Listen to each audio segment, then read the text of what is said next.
Hello everyone, I'm Mr. Edison, and I'm here to guide you into a peaceful slumber. If you find this video helpful, please give it a thumbs up and subscribe to the channel. I'd love to know where you're from and what time it is as you unwind. So settle in, get cozy, and let the relaxation begin. My name is Paul. I've lived in Regina, Saskatchewan all my life, surrounded by endless prairies that stretch toward the horizon like a sea of wheat and grass. The flat landscape can feel isolating, especially in winter when everything freezes over and darkness comes early. I turned 19 last month, in April 2022. At 6'8" and 260 pounds, I've always been the biggest guy in any room. People often assume nothing frightens me because of my size. Most of the time, they're right. Regina might seem unassuming to outsiders, just another Canadian prairie city with modest buildings and wide streets. But like any place with history, it has its secrets. Growing up here, I heard whispers of strange occurrences, unexplained phenomena that people discussed in hushed tones. The indigenous communities in particular maintained rich oral traditions about entities that walked the boundary between our world and something else. As a child, I was fascinated by paranormal accounts. I devoured books about unexplained phenomena, watched documentaries late into the night, and questioned anyone willing to share stories. My parents found my interest amusing but harmless. "Imagination is healthy for a growing boy," my mother would say, though her expression sometimes betrayed concern when I'd excitedly recount the latest terrifying tale I'd discovered. Despite this lifelong fascination, I never experienced anything truly inexplicable myself, not until I was 16. The event that occurred that summer night changed how I perceive reality. It remains burned into my memory, resurging in nightmares and quiet moments when my guard is down.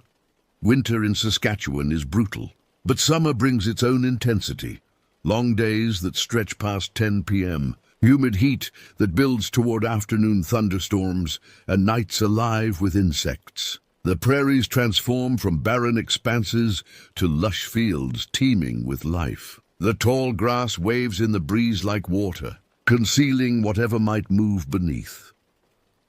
What happened to me occurred during one of these summer nights, when the air hung heavy with moisture and distant heat. Lightning occasionally illuminated the horizon. But to understand why I was where I was, and why what I saw affected me so deeply, I need to explain how deeply embedded the local legends had become in my thinking. My freshman year of high school introduced me to Michael, whose family had moved to Regina from Manitoba. Unlike many teenagers who dismissed local folklore as superstition, Michael approached these stories with respectful curiosity. His father worked in cultural preservation at the Royal Saskatchewan Museum, giving Michael access to accounts and artifacts most people never encountered. "You can't just dismiss things because they don't fit your worldview," Michael told me once as we walked home from school.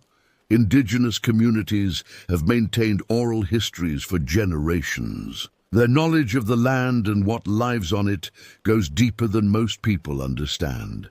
We spent countless afternoons in his basement, poring over books and discussing theories about the unexplained. It was Michael who first mentioned the rougarou to me, not in the context of Louisiana, where most associate the legend, but as interpreted by local indigenous communities.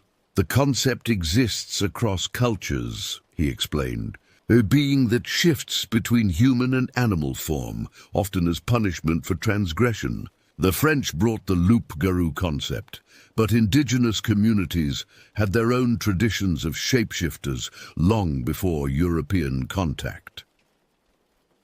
I remember leaning forward, captivated. "But what exactly is it supposed to be?" Michael's expression grew serious.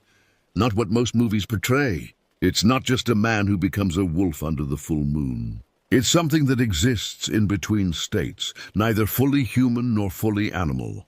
Some accounts describe it as having a human body with a canine head, others as walking upright but moving like an animal.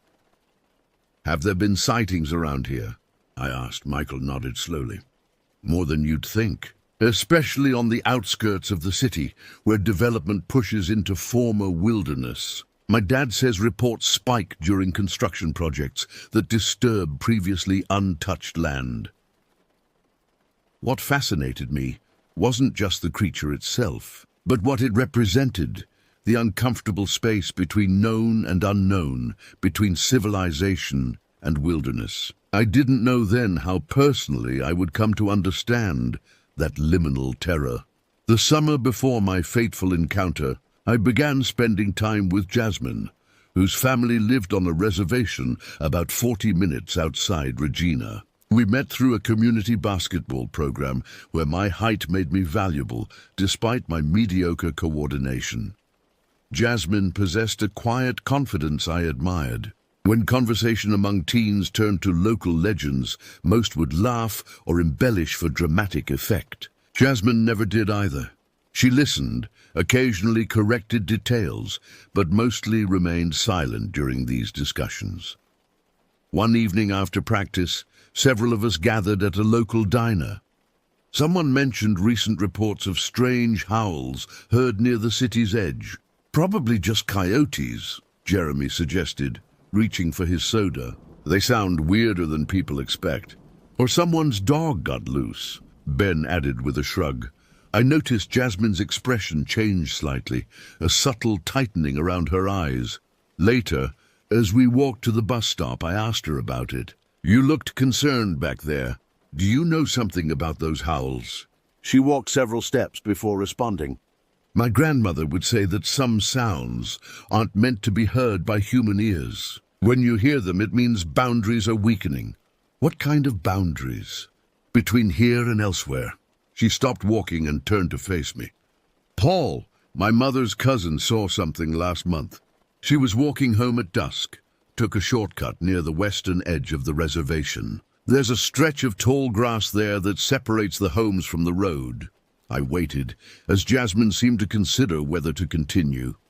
She said she felt watched first. That's always the first sign, the feeling of eyes following you. Then movement in the grass, but not like wind, more purposeful.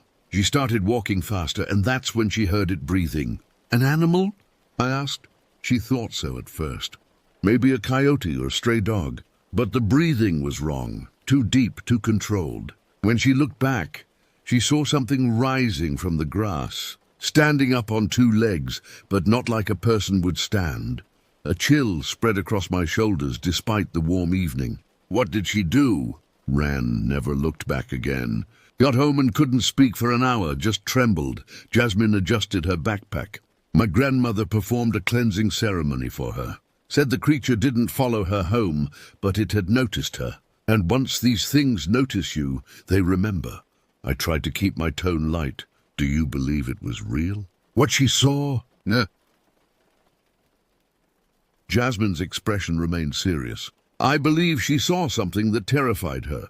Whether it was what the elders call rougarou or something else, I don't know. But Paul," she touched my arm lightly, "be careful in open spaces at night, especially where the prairie grass grows tall. Some things hide in plain sight, waiting for someone to notice them. And once you see them, they see you back." Her warning stayed with me, though I didn't heed it as carefully as I should have. Teenagers often feel a sense of invulnerability, especially teenagers my size. The day leading up to my encounter began ordinarily enough. It was late August 2019, with that peculiar quality of late summer light that seems to stretch impossibly as the season wanes. School would resume in 2 weeks, and I was determined to make the most of remaining freedom. I spent the morning helping my father repair our back deck, the wood having warped during the previous winter's harsh freezes. Manual labor came easily to me given my size, though I lacked the precision my father had developed through years of carpentry work. "Hand me that level," he said, wiping sweat from his forehead. As I passed it to him, he paused, Any plans for tonight? Going to Jeremy's. Probably play some games, hang out. He nodded approvingly. Jeremy lived in a good neighborhood, and his parents were the attentive type who actually checked in on what we were doing. Just be home at a reasonable hour.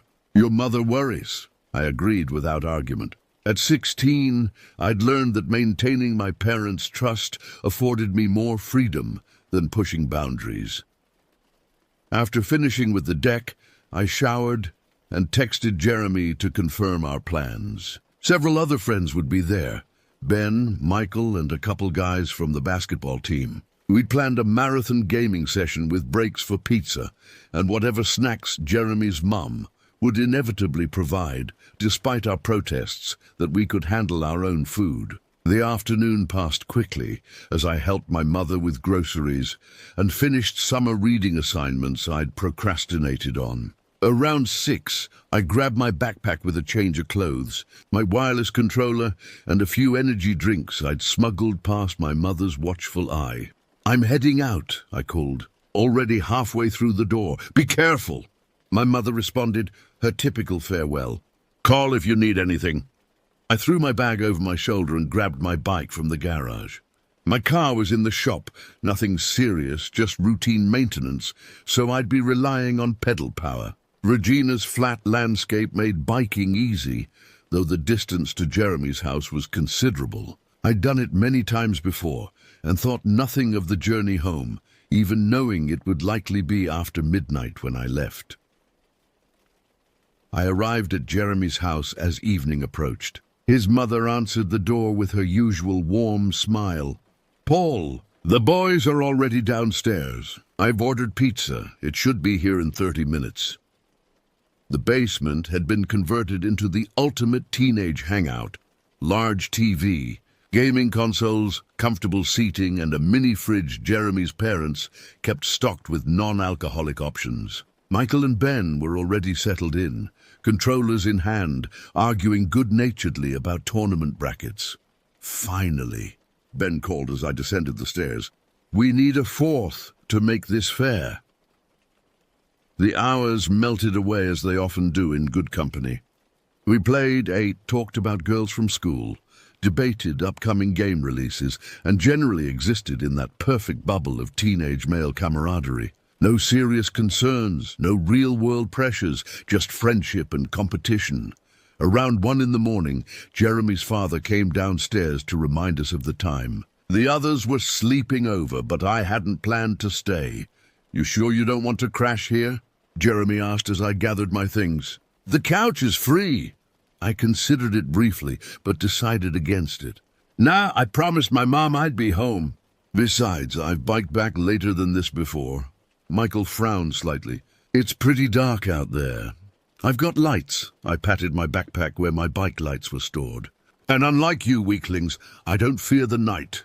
I flexed dramatically, earning the expected round of groans and insults. If I had listened to that slight hesitation in Michael's voice, perhaps what followed would never have happened. But confidence, some might call it arrogance, is the particular domain of teenage boys who haven't yet learned their limitations. I said my goodbyes and headed upstairs, Jeremy following to lock the door behind me. "Text when you get home," he said. Our usual practice when any of us traveled alone at night.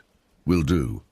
I secured my backpack, attached my lights to my bike, and pushed off into the darkness, completely unaware that in less than 30 minutes, my understanding of the world would fundamentally change.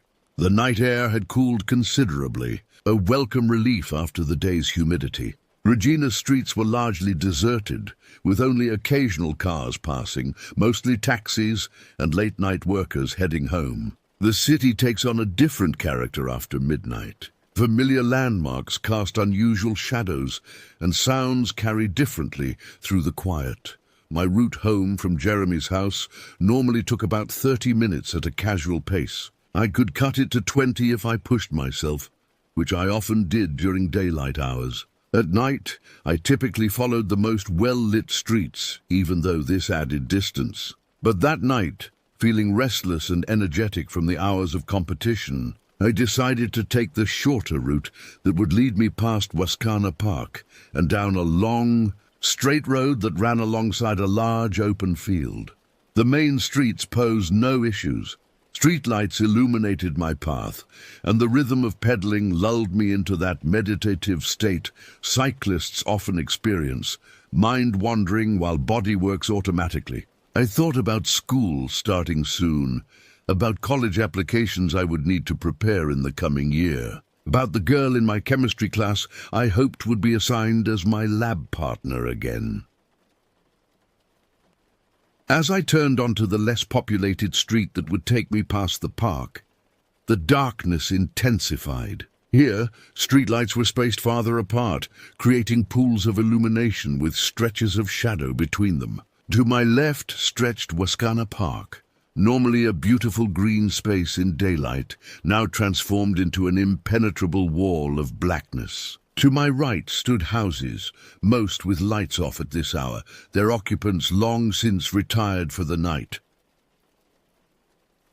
I'd traveled this route many times before without incident, but something felt different. The sensation came gradually, an awareness that pricked at the edges of my consciousness, like the moment before thunder when the air seems to hold its breath. I found myself glancing repeatedly toward the park, squinting to penetrate the darkness. Nothing moved there, at least nothing I could see. Yet the feeling of being observed intensified with each passing minute. I increased my speed, shifting my bike to a higher gear. The cool air now felt uncomfortably cold against my face as I picked up pace. "Just your imagination," I muttered to myself, the sound of my voice strangely muffled in the night air. "Michael's story's getting to you." But the sensation persisted, that crawling awareness of being tracked, studied. Prey animals must feel this way when predators fixate on them from concealment, I thought. The idea did nothing to comfort me. My eyes strained to monitor my surroundings while still watching the road ahead. The path ran straight for nearly a mile, making it impossible to quickly reach the safety of more populated areas. The rational part of my brain insisted nothing was wrong, that I was allowing stories and darkness to affect my perception. But more primitive instincts, the ancient human fear of being hunted, overrode logic. I pedaled harder, pushing my muscles to increase speed. Wind rushed past my ears, partially drowning out other sounds, which somehow made me more uneasy rather than less. I couldn't hear if something was approaching over the sound of my own movement. That's when I noticed movement in my peripheral vision, something keeping pace with me in the park to my left. The darkness made details impossible to discern, but something large was definitely moving parallel to my route, just beyond the reach of the intermittent streetlights. My heart rate, already elevated from exertion, now pounded painfully against my ribs. Fight-or-flight response flooded my system with adrenaline, pushing me to greater speed. I threw the gears into their highest setting and pumped my legs with desperate energy. Whatever moved in the darkness matched my increased pace effortlessly. It stayed carefully within the shadows, never venturing into the spill of light from the street lamps. This deliberate avoidance of illumination struck me as terrifyingly intentional. Not the behavior of an animal operating on instinct, but something with calculation and purpose. The distance to the end of the street seemed to stretch impossibly. Each revolution of my pedals felt like it covered less ground than it should, as though the road itself was extending before me. Sweat beaded on my forehead despite the cool night air, and my breathing became ragged. What terrified me most wasn't the presence of something tracking me. It was the growing certainty that it was waiting for something, playing with me. It could have overtaken me already if speed was its only objective. The realization sent waves of fresh fear through my body. The intersection that marked the end of this nightmarish stretch finally came into view, a junction where the road met a pedestrian underpass that tunneled beneath railway tracks. Once through that underpass, I'd be back in a well-populated area, just minutes from home. Safety seemed tangibly close. As I approached the intersection, the movement in the park stopped. Through my terror, curiosity compelled me to glance left one final time. What I saw froze the blood in my veins. Standing at the edge of the park, precisely at the boundary where darkness met the weak illumination of the distant streetlight, was a figure. At first glance, its silhouette suggested a large dog, or perhaps a wolf, though neither should exist in urban Regina. But as I slowed slightly, my body betraying my mind's command to keep moving, the figure rose. It stood on its hind legs in a motion no natural animal could accomplish. The transformation from quadruped to biped happened with disturbing fluidity, like watching oil pour upward against gravity. What had seemed dog-like in profile now towered at a height that matched or exceeded my own considerable stature. The creature's proportions were wrong in ways my mind struggled to process. Its torso approximated a human form, but with shoulders too broad and a waist too narrow. The arms hung unnaturally long, extending well past where knees would be on a human. Each hand, if such appendages could be called hands, terminated in elongated digits tipped with what appeared to be claws that captured and reflected the distant streetlight. Most disturbing was its head, unmistakably canine in structure, but larger than any wolf or dog I'd ever seen. The snout protruded with unnatural length, and even at this distance I could make out teeth visible beyond closed jaws. But it was the eyes that truly horrified me. They caught the meager light and reflected it back as twin points of amber luminescence. Unlike animal eyes that simply reflect light mechanically, these possessed awareness, intelligence that observed and calculated. They fixed on me with predatory focus and something worse, recognition.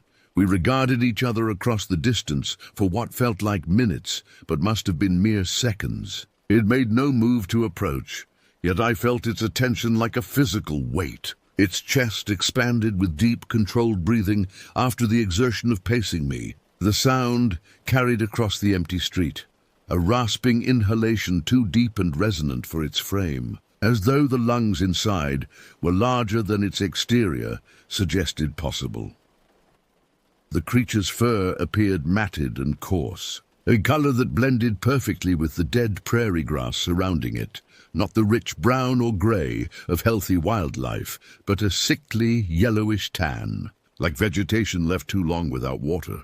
It seemed simultaneously solid and insubstantial, as though it might dissolve back into the landscape that had concealed it. What happened next broke the paralysis that had momentarily overtaken me. The thing tilted its head slightly, a terrifyingly human gesture of curiosity, and took one deliberate step forward. The movement conveyed clear intent, and survival instinct finally overcame my shocked immobility. I wrenched my attention away and pedaled with renewed desperation toward the underpass. My tires squealed against the pavement as I took the turn too quickly, nearly losing control. The darkness of the tunnel loomed before me, and for an instant I hesitated.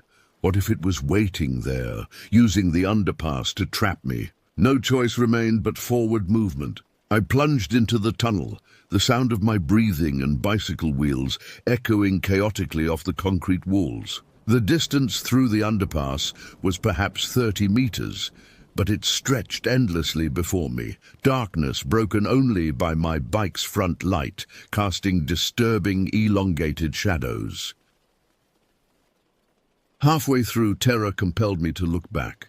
The entrance to the tunnel framed a silhouette, the creature standing upright at the mouth of the underpass. It made no move to follow, but watched with that same terrible intentness. The message seemed clear.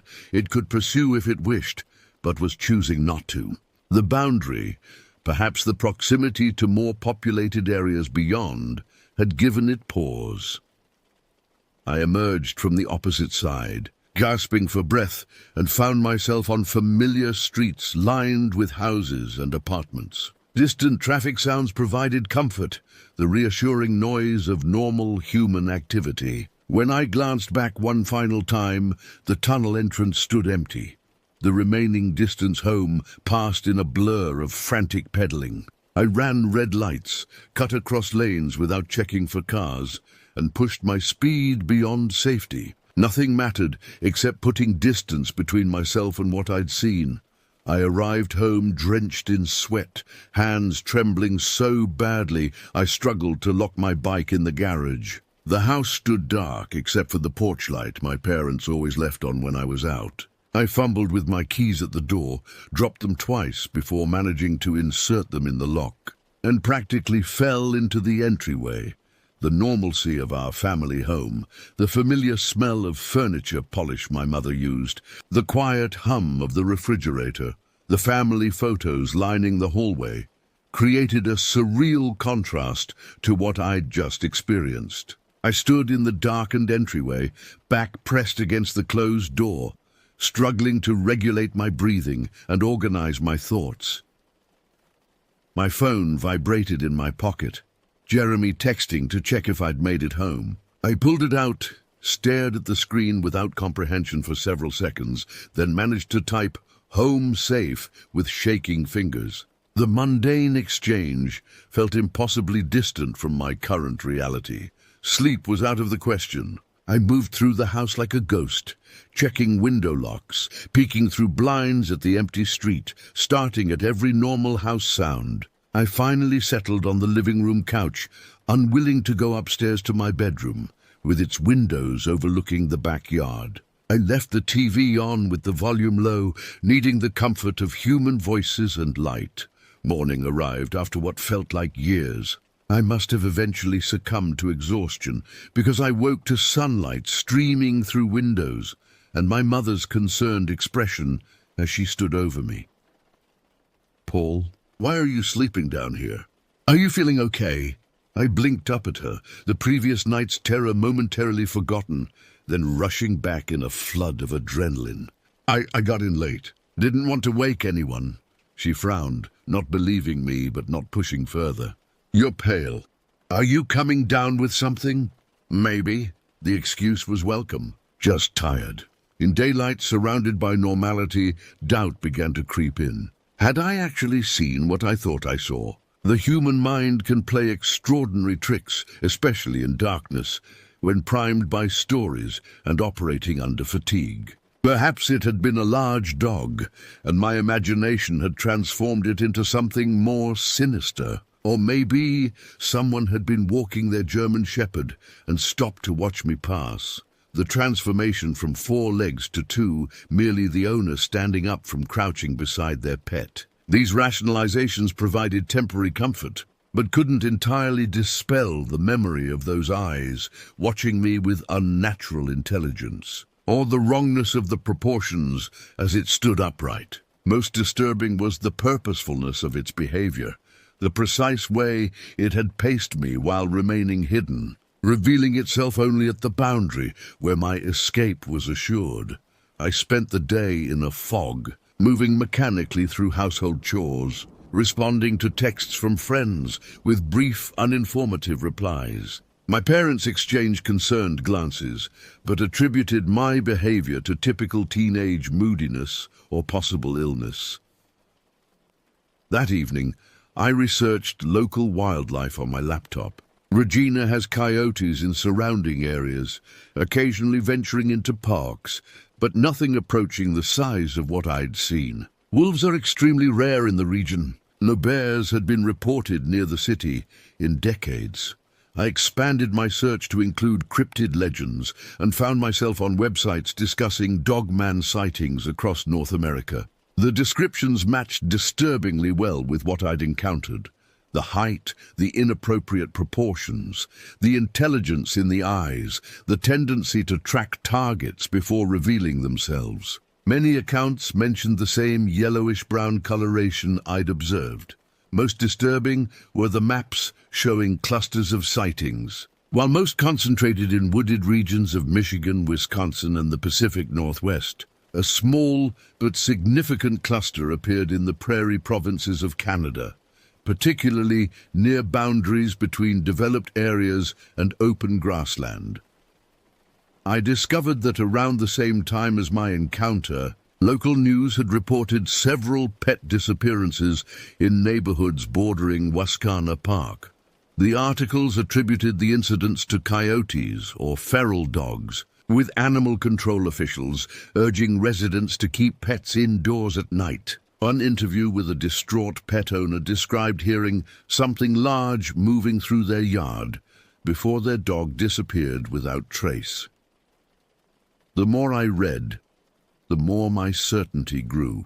What I had seen wasn't imagination or mistaken identity. Something existed in the liminal spaces of Regina, something that most people would never encounter because they didn't venture into those boundary zones at the wrong hours.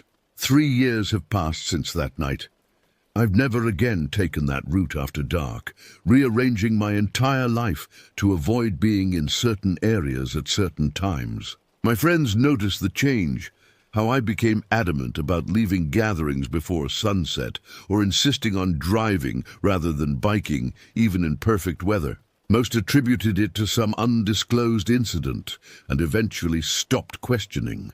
Only Michael seemed to understand without explanation. When I finally mentioned having seen something unusual near Wascana Park, he didn't press for details but nodded with somber recognition. "Some things are better left unacknowledged," he said, then added more quietly, "Did it see you?" The question struck me as odd, yet perfectly aligned with my experience. "Yes," I answered, "it definitely saw me." Michael's expression darkened. "Be careful then. Recognition goes both ways. I've researched extensively since then, looking for scientific explanations or similar accounts. Zoologists dismiss the possibility of undiscovered large predators in populated areas. Psychologists suggest shared cultural narratives shape perception of ambiguous stimuli, explaining consistent descriptions across separate sightings. Yet neither explanation satisfies me. What I encountered possessed physicality and purpose that transcended hallucination or misidentification. The way it moved, the deliberate nature of its actions, the intelligence evident in its observation, these aspects cannot be dismissed as tricks of light or imagination. I've spoken with Jasmine a few times since then. Without sharing my experience, I asked more about her community's understanding of the Rougarou and similar entities. "Our elders say these beings exist in between, not fully of this world or another," she explained. "They're drawn to thresholds, to people who walk the edges. Some believe seeing them marks you somehow." "Marks you how?" I asked, trying to keep my voice casual. She considered before answering. "As someone who has glimpsed beyond normal perception, it creates a connection, an awareness that flows both ways." Her words resonated uncomfortably. "Since that night, I've experienced moments of inexplicable unease, sudden certainty of being watched when alone in open spaces, even in broad daylight. Dreams where I'm running along endless prairie paths with something keeping pace just beyond sight. The sensation intensifies near boundaries, where urban development meets natural spaces, where light gives way to darkness. I'm 19 now, preparing for university next fall. I've chosen a campus in Vancouver, as far from the prairies as I can reasonably go while staying in Canada. Perhaps distance will weaken whatever connection was established that night. Perhaps different terrain, different boundaries will offer protection that familiarity cannot. But in quiet moments, when I'm most honest with myself, I acknowledge the truth.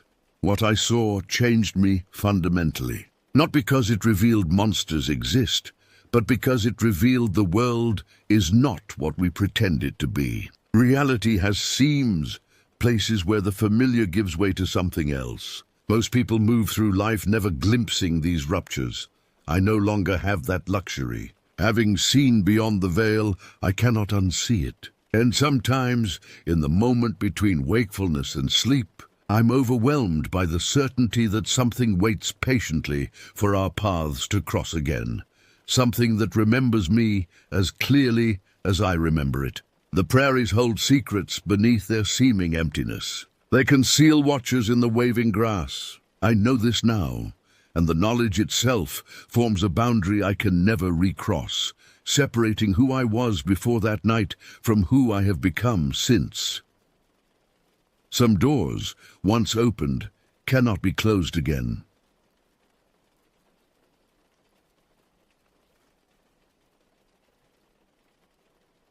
The summer of 1976 marked a turning point in my life, one that would leave an indelible stain on my childhood memories. I was 10 years old when my father's job as a hunting guide pulled our family from the flat plains of Amarillo, Texas, to the mountainous terrain of Leadville, Colorado. The town sat nestled in the heart of the Rocky Mountains, at an elevation that made my chest tighten with each breath during those first few days. My mother, Joanne, tried to mask her apprehension with forced enthusiasm as we drove through Main Street, passing weathered storefronts and locals who stared at our Texas license plates with unmasked curiosity. My father, William, gripped the steering wheel of our Dodge van with calloused hands, his eyes scanning the surrounding forest that seemed to swallow the town from all sides. "It's beautiful," my mother said, though I detected the hesitation in her voice. "A fresh start for all of us, right, Catherine?" I nodded, pressing my face against the cool glass of the window.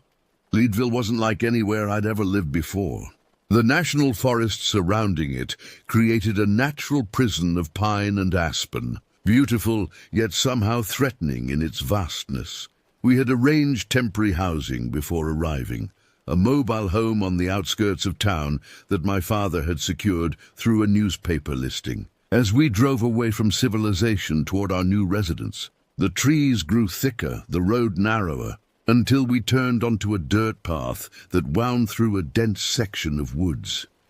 "This can't be right," my mother whispered, but the mailbox at the entrance to the property confirmed we had arrived. The mobile home sat in a small clearing, its white exterior dulled to a sickly grey by years of mountain weather. Behind it loomed a larger house, 2 stories of faded yellow clapboard with peeling paint and windows that resembled vacant eyes staring down at our arrival. A woman emerged from the house as my father cut the engine. She moved with stiff precision across the yard, her grey hair pulled back so tightly it stretched her skin. Her name was Ruth Bellows, our landlady. When she smiled, her lips barely moved, creating more of a grimace than a welcome. "You must be the Collinses," she said, extending a hand that felt cold and brittle when I reluctantly shook it. "That's right. I'm William. This is my wife Joanne and our daughter Catherine." Ruth's eyes lingered on me a moment too long. "What a pretty girl," she said in a tone that made me step closer to my mother.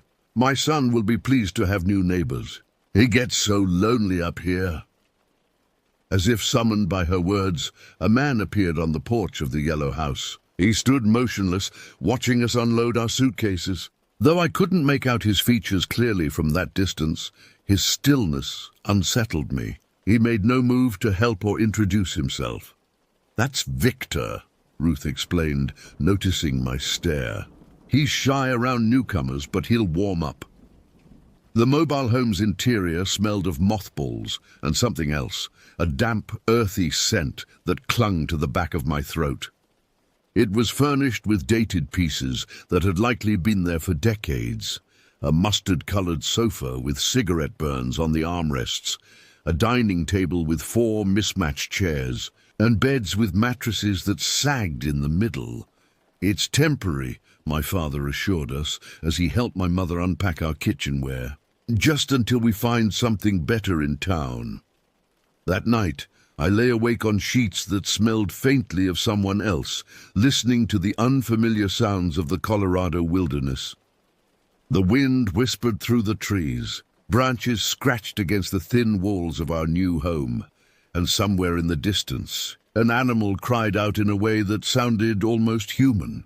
I didn't realize then that the true predators weren't lurking in the forest. They were much closer, watching, waiting, and preparing to strike, Our first week in Leadville passed in a blur of unpacking and adjustment. My father spent most days exploring potential hunting spots in the surrounding mountains, sometimes taking me along while my mother organized our new living space. She was fastidious about making the trailer feel like home, scrubbing every surface and rearranging furniture to eliminate any trace of previous tenants. "I don't like it here," I confessed on our third night, as she tucked me into bed, her hand paused on the blanket. "It's just new, honey. We'll get used to it." "No," I insisted. "Something feels wrong." She sighed, brushing hair from my forehead. "Your imagination is working overtime. It's just the woods and being away from Texas." But it wasn't just homesickness. Even at 10, I recognized the difference between sadness and the creeping discomfort that had settled into my stomach. It intensified whenever Victor Bellows was nearby, which became increasingly frequent as the days passed. I first noticed him watching me from his bedroom window while I explored the small yard. Later he appeared at the edge of the trees as I collected pine cones, his tall figure unnaturally still among the swaying branches. He never approached, never spoke, just observed with an intensity that made my skin crawl. My mother noticed too. I caught her drawing the curtains more frequently, checking the locks before bed with careful attention. She jumped at unexpected noises and kept me closer than usual when we were outside.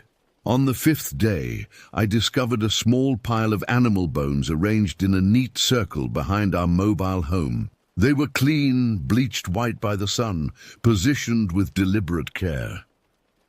"Probably just from hunting," my father dismissed when I showed him. The previous renters might have processed game here, but the placement seemed too intentional, too recent. That night, I woke to scratching sounds outside my window, light, methodical, like fingernails dragging across the metal siding. When I peered through the curtains, I saw nothing but darkness, yet the certainty of a presence lingered.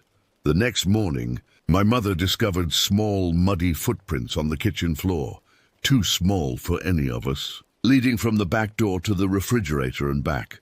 The door had been locked. We were certain of it. "Maybe we tracked it in yesterday," my father suggested, though his tone lacked conviction. My mother scrubbed the floor until her knuckles turned raw, her lips pressed into a thin line of worry.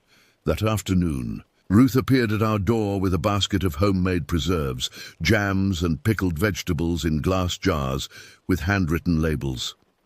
"A welcome gift," she announced, pushing the basket into my mother's reluctant hands. Victor picked the berries himself. He's quite the forager.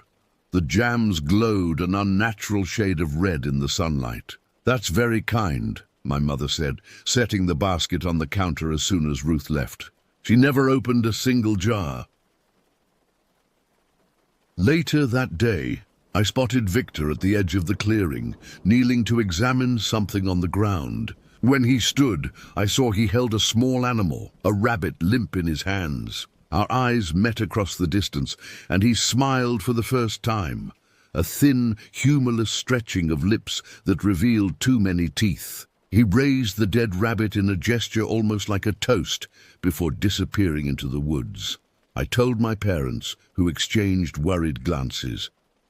"Stay away from him," my mother instructed. "Don't go into the woods alone." That night, we heard movement on the roof, slow, deliberate steps crossing from one end to the other. My father grabbed the flashlight and his hunting knife, stepping outside to investigate, while my mother and I huddled together on the sofa. He returned moments later, face pale in the dim light. "Nothing there," he reported. "Must have been an animal." But I had seen his expression before he composed it, the flash of fear in his eyes. On our 6th day in Leadville, we returned from grocery shopping to find the front door unlocked. My mother froze on the steps, keys dangling from her fingers. "I locked it," she whispered. "Oh, William, I know I locked it." My father pushed past her, entering cautiously. "Maybe it didn't catch properly." The interior appeared undisturbed, nothing missing, nothing moved, but an unfamiliar scent hung in the air, musky and human. My mother checked every closet, every hiding place, while my father examined the locks for signs of tampering. That night, we pushed the dining table against the door before going to bed. None of us slept well, listening for sounds of intrusion that never came. The silence felt more threatening than noise would have been, as if something was waiting, holding its breath alongside us in the darkness. The seventh day began with deceptive normalcy. My father had planned a day trip to scout potential hunting locations deeper in the mountains, and for once, my mother agreed to accompany him, bringing me along rather than leaving me alone at the mobile home. The mountain air felt cleaner away from the Bellows property, and I remember laughing for the first time since our arrival as we picnicked beside a stream. "See, it's not all bad here," my father said, watching me wade in the shallow water. My mother smiled, but her eyes remained vigilant, scanning the tree line periodically. Even miles away, the unease followed us. We returned late afternoon, the sun already beginning its descent behind the mountains. My father pulled up to our mobile home and cut the engine, frowning at the strange stillness of the property. "The Bellows truck is gone," he noted. My mother visibly relaxed. "Good, let's get dinner started." As we approached our door, she stopped abruptly. "William," she said, her voice tight. "The door." Once again it stood unlocked, though my mother had checked it 3 times before we left. My father entered first, body tense as he surveyed the interior. Nothing appeared disturbed, yet all of us sensed the violation of our space, the invisible fingerprints of an intruder lingering on our possessions. "I'm calling the sheriff tomorrow," my father declared. "This has gone far enough." My mother nodded, moving mechanically to the kitchen to prepare dinner. She pulled orange juice from the refrigerator, pouring glasses for herself and me while my father washed up. I watched her set my glass on the table, then turned back to retrieve milk for the mashed potatoes she planned to make. What happened next unfolds in my memory with horrifying clarity. My mother opened the milk carton and began pouring, then stopped, staring at the liquid as it splattered into the bowl. Rather than flowing smoothly, it came out in thick, chunky globs. "That's strange," she murmured, examining the carton. "It shouldn't be expired." She lifted her orange juice, taking a long drink while studying the milk with a frown. I reached for my own glass, but something, perhaps a child's instinct for self-preservation, made me hesitate. Within minutes, my mother's behavior changed. She placed a hand against the counter to steady herself, blinking rapidly. "Joanne!" My father looked up from setting the table. "What's wrong?" "I don't—" She swayed, her face draining of color. "Something's not right." She lurched toward me suddenly, knocking my untouched glass into the sink with frightening urgency. "Don't drink it," she gasped, clutching her stomach.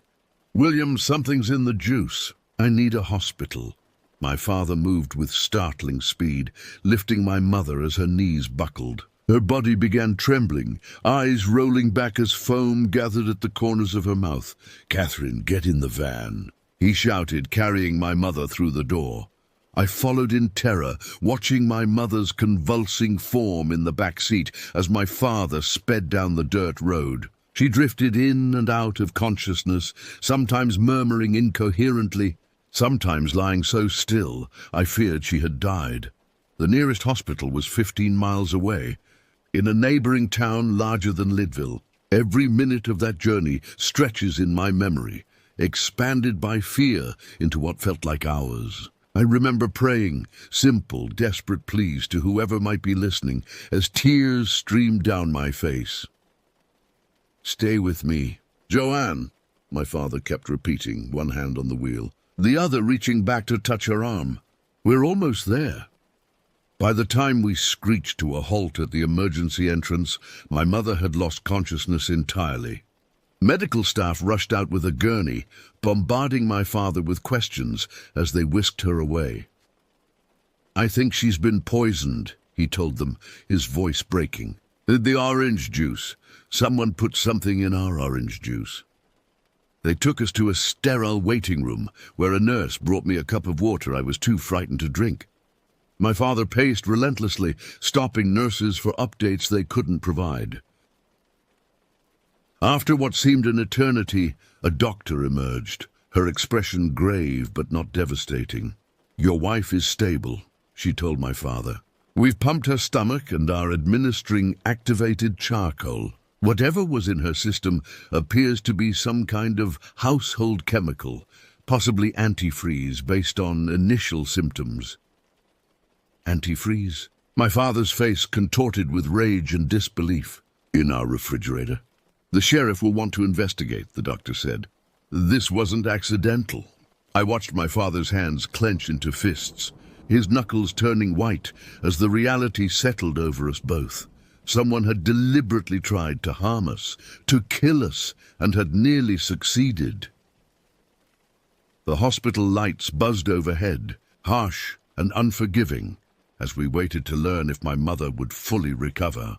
In that moment, the true horror of our situation became clear. We had been marked as prey. The hospital corridor seemed to stretch endlessly, its fluorescent lights casting everyone in a sickly pallor that matched my mother's complexion as she lay connected to monitors and IV lines. A police officer had arrived to take my father's statement, guiding him to a small consultation room while a nurse sat with me, offering bland reassurances that did nothing to ease the knot of fear in my stomach. Hours passed in that timeless way, unique to hospitals and emergencies. Eventually, the doctor returned with cautious optimism. "Mrs. Collins is responding well to treatment," she informed us. "We'll need to keep her overnight for observation, but barring complications, she should be able to go home tomorrow." Home. The word, once comforting, now carried sinister implications. My father nodded grimly, his face haggard with exhaustion and worry. "Can I see her?" he asked. "Briefly. She's still quite weak." My mother looked smaller somehow, diminished against the white hospital sheets.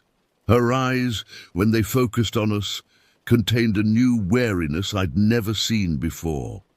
"Catherine," she whispered, extending a trembling hand that I rushed to hold. "You didn't drink any?" I shook my head, tears spilling. "No, Mom." Relief washed over her features. "Good girl." My father leaned down to kiss her forehead. "Rest now. We'll sort everything out." As we prepared to leave, my father would return to the mobile home to pack essentials for the night, while I would stay with my mother. A nurse stopped us in the hallway. Her name tag read Nurse Beverly, and something in her expression made us pause. "Mr. Collins," she said quietly, glancing around to ensure we were alone. "I need your address for the paperwork." My father provided it, and I watched her face change, eyes widening slightly before she composed herself. "The Bellows property?" she confirmed, lowering her voice further. My father nodded. "We're renting the mobile home from them. Why?" Beverly hesitated, appearing to weigh professional discretion against some internal moral compass. "Compassion won out. You need to leave that place," she said firmly. "As soon as possible." "We've already decided to move after what happened," my father assured her. "No, you don't understand." She gripped his arm with surprising strength. "Those people, the Bellows, there's something wrong with them." My father's posture stiffened. "What do you mean?" Beverly drew us into an empty waiting area, speaking in urgent whispers. "I've lived in this area my whole life. There have been incidents. Travelers, seasonal workers, renters, people disappear from that property." "Disappear?" I echoed, my voice small. She nodded grimly. 3 documented cases in the last decade. People pass through, rent from the Bellows, then vanish. Personal items left behind, vehicles abandoned. She looked at my father intently. "Police investigated, but the Bellows always had explanations. Renters leaving suddenly in the night, breaking leases without notice. And the police believed them." my father asked incredulously. Small town, Beverly shrugged. No bodies, no evidence of foul play, just unusual circumstances. But locals know. We warn people away from that property when we can. My father's face darkened. Are you saying they tried to poison my wife? I'm saying be careful. And leave tonight, if possible. She pressed a scrap of paper into his hand. My brother runs the Pineview Motel in town. Tell him Beverly sent you. He'll give you a room, no questions asked. As Beverly walked away, my father stared at the paper, his jaw clenched. Dad? I tugged his sleeve. Is Mom going to be okay? He knelt to my level, his eyes serious. Yes, sweetheart, and we're going to be okay too. I'm going to make sure of it. He arranged for me to stay in my mother's room, setting up a cot beside her bed. A police officer would remain stationed outside, standard procedure for suspected poisoning cases, they assured us, though I suspected Beverly might have had something to do with this precaution. Before leaving, my father hugged me tightly. Lock the door behind me, he instructed. Don't open it for anyone but me or the medical staff. Alone with my semi-conscious mother, I sat rigidly in the visitor's chair, jumping at every shadow and footstep in the hallway. The hospital sounds, beeping monitors, squeaking shoes on linoleum, distant announcements over the intercom, formed a soundtrack to my mounting dread. What if my father encountered the bellows at the property? What if they realized we knew? What if he didn't come back? My imagination conjured horrific scenarios. Victor Bellows stepping from the shadows with a hunting knife. Ruth's brittle smile as she offered more homemade preserves. My father's vehicle abandoned on that lonely dirt road leading to our temporary home. The hours crawled by with excruciating slowness. I must have dozed eventually because I startled awake to a gentle knock at the door. Peering through the narrow window, I saw my father's exhausted face and quickly let him in. Everything okay? I asked anxiously. His expression told me otherwise. We'll talk tomorrow, he said, glancing at my mother's sleeping form. Get some rest. But as he settled into the chair beside my cot, I noticed his knuckles were scraped raw, and a dark stain that looked suspiciously like blood marked the cuff of his shirt. I pretended not to see, but sleep remained elusive as I wondered what had happened at the Bellows property and what awaited us when morning came. The sterile hospital room offered little comfort as night deepened. My father's troubled breathing, punctuating the mechanical beeps, monitoring my mother's condition. Around 2 a.m., a nurse came to check vitals, her movements efficient in the dim light. Your wife is stable, she assured my father. The doctor is confident she'll make a full recovery. He nodded gratefully, but the tension in his shoulders remained. After the nurse left, I feigned sleep while watching through half-closed eyes as my father retrieved something from his jacket. A small, crumpled piece of paper that he studied in the blue glow of the emergency light. Dad, I finally whispered. What happened back at the trailer? He startled, quickly tucking the paper away. I thought you were asleep, Catherine. I can't sleep. Please tell me. His sigh seemed to come from somewhere deep and weary. After a moment's hesitation, he moved to sit on the edge of my cot. I went back to get some clothes and essentials, he began, voice low to avoid disturbing my mother. When I pulled up, I saw Victor Bellows standing in the yard, watching the trailer. The image sent a chill through me, the tall, gaunt man silhouetted against the night sky, waiting. It was after midnight, my father continued. No reason for him to be there. And he had a rifle. My breath caught. Did he try to hurt you? No, not directly. My father ran a hand through his hair. When he saw me arrive, he approached the van. Asked why we were back so late. I told him your mother had fallen ill and needed medical attention. What did he say? Nothing at first. Just stared at me with this expression.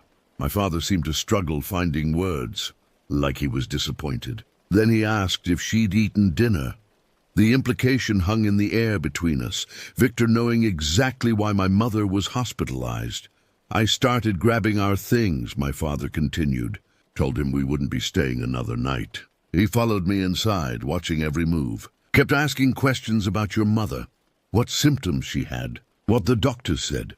I pictured Victor's lanky frame filling our doorway, his calculating eyes tracking my father's movements. When I mentioned we'd be staying at a motel until we found a new place, he became agitated. Said we'd signed a lease, couldn't just leave. My father's voice hardened. Then he mentioned you. The monitor tracking my mother's heartbeat seemed unnaturally loud in the pause that followed. What about me? I finally asked. He said it was a shame you'd have to be uprooted again, that you seemed to be settling in nicely. My father's hands clenched. Said he'd been watching you explore the property, that you reminded him of another little girl who'd stayed there years ago. Nausea rose in my throat as I recalled the sensation of being observed during my solitary explorations, eyes following from the tree line, from darkened windows. I told him we were leaving regardless, that I'd return for the rest of our belongings tomorrow. My father's voice dropped further. That's when he blocked the door. Said we needed to reconsider, that his mother would be very upset. What did you do? A muscle twitched in my father's jaw. I did what I had to. I'm not proud of it. I understood then, the scraped knuckles, the blood on his cuff. My father had fought his way out. He didn't follow you? I asked, glancing fearfully at the hospital room door. No. Last I saw, he was picking himself up off the porch steps. My father squeezed my hand. We're safe here tonight. Tomorrow we'll go to the motel Beverly recommended, then find a permanent place in town. What about our stuff? I'll go back with the sheriff. Don't worry about that now. But worry was all I could do, imagining the bellows' rage, their retaliation. When my father thought I'd finally drifted off, I heard him whispering into the hospital phone at the bedside, arranging for police accompaniment to retrieve our belongings. They tried to kill my wife, he hissed into the receiver. I don't care if there's no proof yet. You need to investigate them. Whatever response he received left him dissatisfied, his frustrated exhale followed by a defeated, "Fine, just meet me there at 9. Morning arrived with harsh fluorescent clarity. My mother woke disoriented but stronger, the color returning to her cheeks. The doctor arrived early, confirming she could be discharged by afternoon. The toxicology results won't be back for days, he explained. But we're confident with supportive care, you'll recover fully. As my mother dressed, moving with deliberate care, my father prepared to leave for the trailer one final time. I'll be back within 2 hours, he promised, kissing my mother's forehead. Then we're checking into the Pineview Motel until we find somewhere permanent. Be careful, my mother urged, gripping his sleeve. If they're there, the sheriff is meeting me, he assured her. Nothing will happen. But as he walked out, I caught a glimpse of something tucked into his waistband, beneath his jacket, the handle of his hunting knife, ready for whatever awaited him at the Bellows property. The hospital discharged my mother shortly after noon, her body still weak from the ordeal, but deemed stable enough to leave medical supervision. We waited in uncomfortable vinyl chairs near the entrance for my father, who had promised to return by 11 with our essential belongings. As the minutes ticked by with no sign of him, my mother's composure began to fracture. He should have called by now, she murmured, repeatedly checking the wall clock. Something's wrong. At 12:30, just as my mother was preparing to call the sheriff's department, my father's van appeared in the parking lot. Relief washed over us both, quickly replaced by alarm when we saw his expression as he entered, a tightly controlled mask of rage beneath which something like fear flickered. What happened? My mother asked, rising unsteadily to meet him. Not here, he replied, glancing at the hospital staff within earshot. Let's go. Once inside the van, with doors locked and the engine running, he explained in clipped sentences. The sheriff was late. By the time he arrived, I'd already gone inside. Everything had been disturbed, drawers left open, clothes tossed about. His knuckles whitened on the steering wheel. "They went through all our things, Joanne?" "Every single item. Were they there?" My mother's voice trembled slightly. "No, place was empty. Their truck was gone from the property." He pulled onto the main road, eyes constantly checking the rearview mirror. The sheriff took photos, made a report, but said there wasn't much they could do without direct evidence of tampering. "What about the orange juice?" I asked from the back seat. "Didn't they test it?" "They took samples," my father confirmed. But the sheriff said it would take weeks to get results from the state lab, and even then, he trailed off. The implication clear, nothing might come of it. We drove in tense silence to the Pine View Motel, a single-story structure of weathered wood with a flickering neon sign. The manager, Beverly's brother, a stocky man with wary eyes, checked us in efficiently, requiring minimal information and accepting cash without question. "Room 12, he told my father quietly. "Back corner away from the road. Good sightlines." The unspoken understanding passed between them. We were hiding, not just staying. The motel room offered little comfort beyond security. 2 double beds with thin spreads, a bathroom with yellowed tiles, a small television bolted to the wall. But the locks were new and sturdy, with an additional chain and deadbolt my father immediately secured. My mother sank onto the bed nearest the bathroom, exhaustion evident in the slump of her shoulders. "Did you get everything we need?" "Enough for a few days." My father began unpacking the suitcases he'd retrieved. "Clothes, toiletries, your medication." I left most of the furniture and kitchen items, not worth going back for. As he sorted through our hastily packed belongings, I noticed something strange, a small item falling from between my folded shirts. A tiny carved wooden figure, roughly the shape of a person, but with exaggerated limbs and no distinguishable face. "Dad," I said, holding it up. "What's this?" He took it, examining the crude object with growing alarm. "Where did you find this?" "It was in my clothes." My parents exchanged a look of unmistakable dread. "I didn't pack this," my father stated flatly. "Someone put it there." The implication hung heavily in the air. The bellows had not only searched our belongings, but had left something behind. A message, a warning, a threat. My mother took the figure with trembling fingers, studying it before suddenly flinging it into the wastebasket. "We're not staying in Leadville," she declared. "As soon as I'm stronger, we're leaving Colorado entirely." My father began to protest. His new job, the lease we'd signed on the hunting lodge office in town, but fell silent at the determination in her eyes. "They poisoned me, William. They would have poisoned Catherine too if she'd drunk that juice." Her voice broke. "These people have done this before. That nurse wasn't making up stories." That evening, my father ventured out to purchase supplies, additional locks for the motel room, canned food we could prepare without leaving, and a local newspaper with rental listings in neighboring towns. While he was gone, my mother drew me close on the bed, speaking in hushed tones. "I want you to tell me everything you noticed at the trailer," she instructed. "Anything unusual, no matter how small." I described the animal bones I'd found arranged in a circle, the footprints in the kitchen, Victor watching me from the trees. With each detail, her expression grew darker. "Why didn't you tell us sooner?" she asked. "I did," I replied, hurt evident in my voice. "You both said it was my imagination." Remorse flashed across her features as she pulled me into a tight embrace. "I'm sorry, Catherine. We should have listened." When my father returned, they conferred in whispers by the bathroom, while I pretended to watch television. Their conversation grew heated at points, my father's practical concerns about money and employment clashing with my mother's absolute refusal to remain anywhere near the bellows. Eventually, they reached a compromise. We would stay at the motel for 2 weeks while my father completed his contractual obligations at the hunting lodge. then leave Colorado for my grandmother's house in Nebraska until we could establish ourselves elsewhere.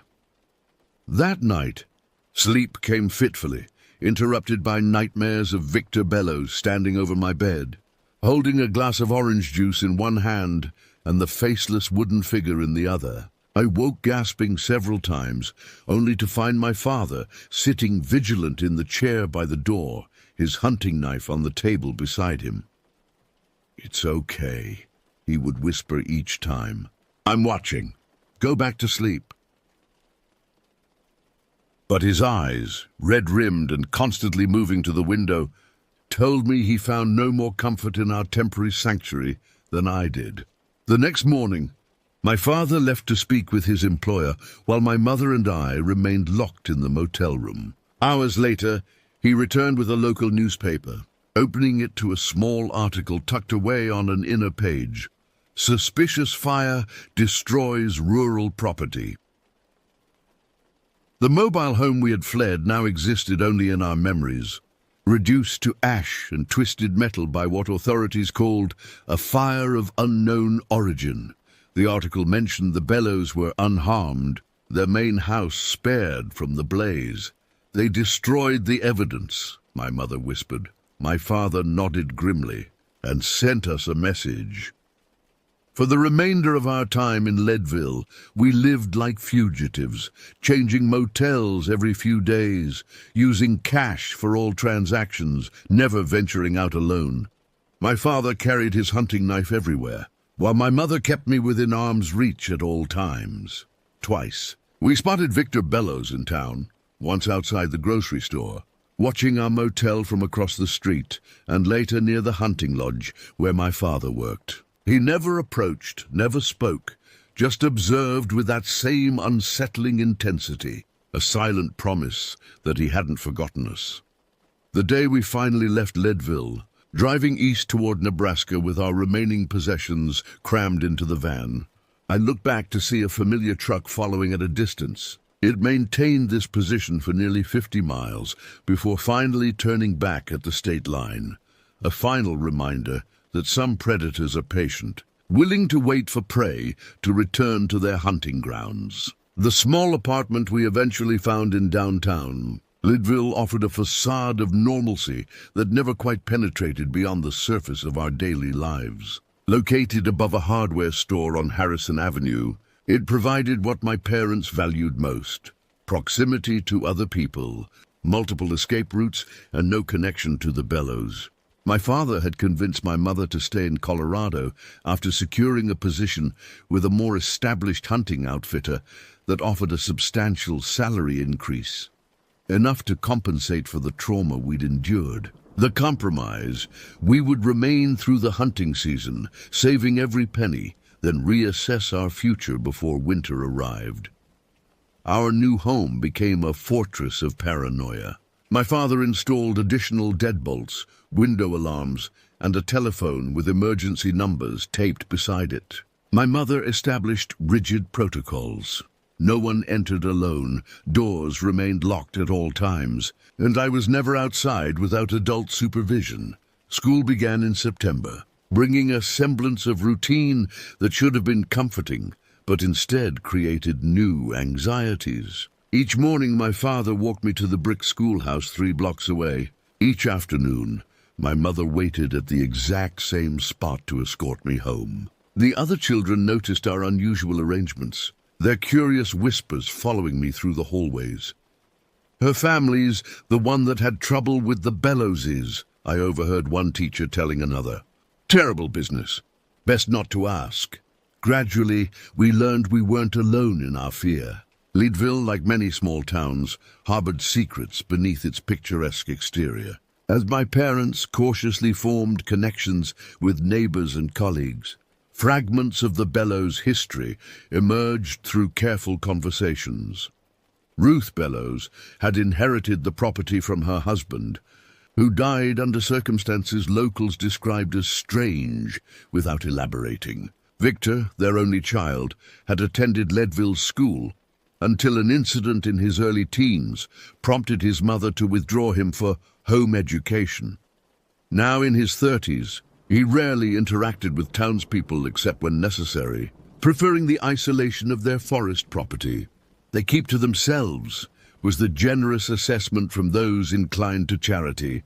"Something not right with that family," was the more common sentiment, often accompanied by a meaningful glance in my direction and a change of subject. One evening in October, as autumn painted the surrounding mountains in brilliant gold and crimson, a knock at our apartment door sent my mother rushing me into the bedroom, while my father approached cautiously, hand resting on the knife he still carried. "Who is it?" he called through the wood. "Beverly Hanson," came the reply. "From the hospital." My parents exchanged glances before my father verified through the peephole and cautiously admitted the nurse who had warned us months earlier. "I heard you stayed," she said without preamble, declining the offered seat. "Thought you should have this." She extended a manila envelope, which my father accepted with visible hesitation. "What is it?" "Information. Things the sheriff won't tell you." Beverly glanced at me, still hovering in the bedroom doorway. "Not for little eyes."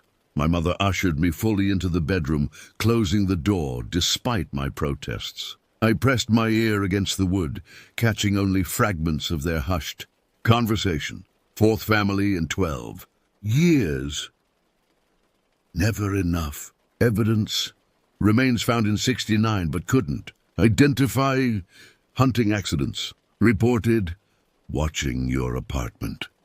When the door reopened 30 minutes later, my parents' faces had transformed, my mother's drained of color, my father's set in grim determination.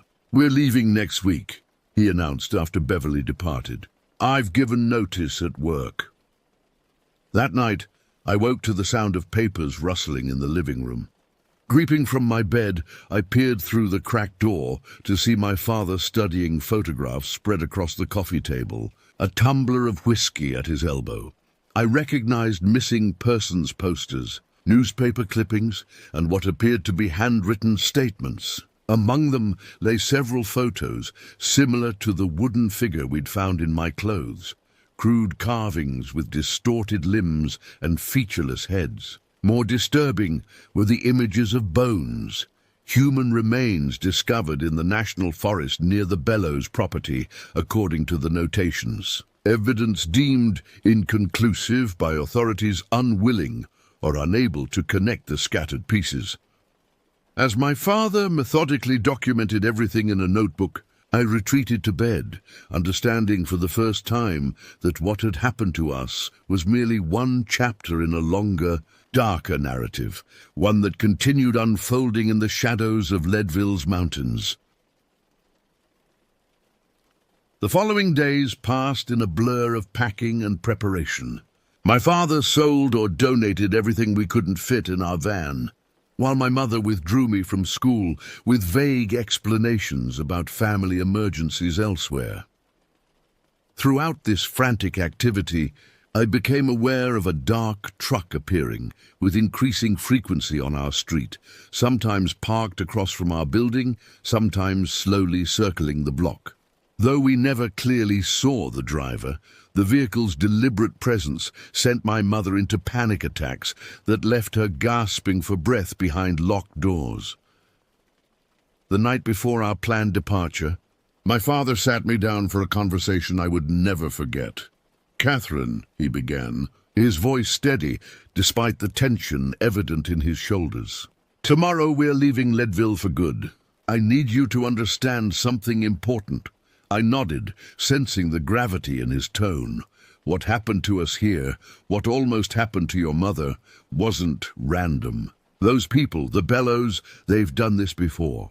They choose families like ours, newcomers, people without connections. "Why?" I asked, the question that had haunted me for months. He hesitated, clearly weighing how much a child should know about human predators. "Some people hunt animals," he finally said. "Others hunt people, not for food, but for something else, something broken inside them that feeds on fear and control." The explanation, while simplified, contained enough truth to send shivers through me. My father continued, placing his weathered hands on my shoulders. I need you to promise me something. If you ever see Victor or Ruth Bellows again, even years from now, even in another state, you run. You find people, crowds, authorities. You don't listen to anything they say. Don't go anywhere near them. Understand? I promised solemnly, though part of me hoped, we were leaving the nightmare behind permanently. That night, as final preparations were completed and our few remaining possessions staged for early departure, a sound at the window jolted all of us awake around midnight, a light scratching, deliberate and rhythmic like fingernails on glass. My father approached with his hunting knife, pulling back the curtain to reveal nothing but darkness. Yet when he shined his flashlight across the pane, we all saw it, a crude figure carved from fresh wood, placed precisely on the outer sill of our second-story window. We left before dawn, abandoning our final month's rent and the last of our furniture. As our van pulled away from Leadville in the grey morning light, I looked back to see a now familiar truck turning onto Harrison Avenue, too late to prevent our escape, but a final reminder that we had been marked, catalogued, and would not be forgotten by the hunters who had selected us as prey. The journey away from Leadville marked the beginning of a different kind of existence for our family. We traveled east without a clear destination, eventually settling in a medium-sized city in the Midwest, where anonymity offered a shield against the shadows that had followed us from Colorado. My father found work as a sporting goods salesman, my mother as a school secretary. We never again lived on the outskirts of town or in isolated properties. For years, we maintained vigilant habits that must have seemed strange to outsiders, checking locks multiple times, avoiding strangers who showed too much interest, keeping detailed records of unusual occurrences. My parents never explained these precautions to friends or colleagues, and I learned to present a normalized version of our family to the world. But privately, we knew. The Bellows had changed us permanently, installing an awareness of human predators that could never be unlearned.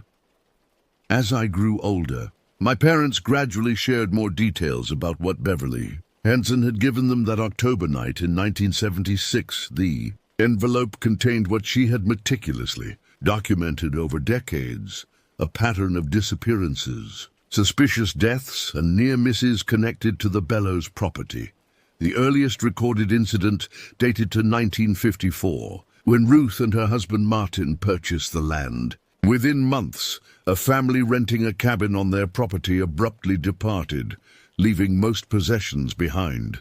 Police reports noted no evidence of foul play, despite bloodstains discovered on mattresses that the Bellows attributed to a hunting accident. Similar scenarios repeated throughout the years. Transient workers vanishing without collecting final paychecks. Travelers whose vehicles were later found abandoned near national forest trailheads, and renters who stopped communicating with distant family members. In each case, investigations stalled against the same obstacles: insufficient evidence, jurisdictional complications between town and federal forest authorities, and the Bellows' careful maintenance of their public personas as eccentric but harmless recluses. Beverly, whose position at the regional hospital gave her unique insights, had documented at least 17 suspicious incidents over 22 years. Toxicology reports showing unusual substances in patient systems. Hunting accidents with inconsistent wound patterns. Travelers treated for symptoms consistent with various poisons before suddenly checking out against medical advice, never to be seen again. Most disturbing were the wooden figures, identical to the one found among my clothes, that occasionally appeared in connection with these cases, sometimes discovered among victims' possessions, sometimes left at their empty residences. These crude carvings seemed to serve as the Bellows signature, or perhaps trophies transformed into warnings. The summer I turned 18, I found my father in his study, staring at a newspaper article he'd received from a contact who still lived near Leadville. "Ruth Bellows died," he said, passing me the obituary. "Natural causes, apparently." The brief notice mentioned her age, 79, and that she was survived by her son Victor, who would continue managing the family property. A property that, according to the article, would soon expand to include additional rental cabins to serve the growing tourism industry. My father made a single phone call that evening to the Leadville Sheriff's Department, warning them about the potential danger to future renters. Whether they took his concerns seriously, we never learned. The pattern continued. Over the decades that followed, I built a life intentionally separate from the trauma of our Colorado experience. College, career, marriage, each milestone took me further from the frightened child who had narrowly escaped becoming another statistic in Beverly Hanson's grim archives. Yet the experience shaped me in undeniable ways. I studied criminology in university, wrote my thesis on predatory behavior in isolated communities, and eventually worked as a consultant for a victim advocacy organization. The psychological mechanisms that allowed the Bellows to operate undetected for so long became my professional focus, a way of transforming personal terror into purpose. In 1992, following my father's death from heart failure, my mother finally shared the complete contents of Beverly's envelope, including photographs too disturbing for a child's eyes, skeletal remains discovered in the National Forest in 1969, suspected to belong to a family of 4 who had rented from the Bellows before vanishing. Medical reports documenting toxins similar to those used against my mother, and police interviews with Victor Bellows that revealed his unsettling affect and calculated responses. "Your father wanted you to have these," my mother explained, "not to frighten you, but because he believed knowledge was protection." I spent months researching what had happened in the years since our escape, tracking newspaper archives and court records. Victor Bellows remained at the property, now expanded to include 6 rental cabins frequently advertised in tourism publications. Occasional reports of missing hikers or travelers appeared in regional papers, though none directly linked to the Bellows property. In 2001, I received a phone call from an unfamiliar number. The woman introduced herself as Detective Miranda Wilson with the Colorado State Police. "I'm investigating cold cases in Lake County," she explained. "Your family filed a report in 1976 regarding attempted poisoning at a property owned by Ruth and Victor Bellows." My heart raced as I confirmed the details, learning that Wilson had discovered Beverly Hanson's records. Following the nurse's death and was reopening several investigations connected to the Bellows property. "We're excavating portions of the National Forest adjacent to the property," she told me. "Ground-penetrating radar has identified several anomalies consistent with burial sites." For a brief period, I allowed myself to hope for resolution, justice for those who hadn't escaped as we had. But 3 months later, Detective Wilson called again with devastating news. A forest fire had swept through the excavation area, destroying evidence and forcing authorities to prioritize emergency response over cold case investigations.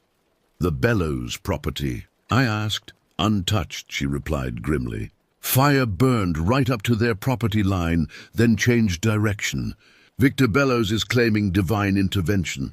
When I hung up, I understood what my father had always believed, that some predators are protected by circumstances so consistently favorable they border on supernatural, though the reality is simply human systems failing against patient evil.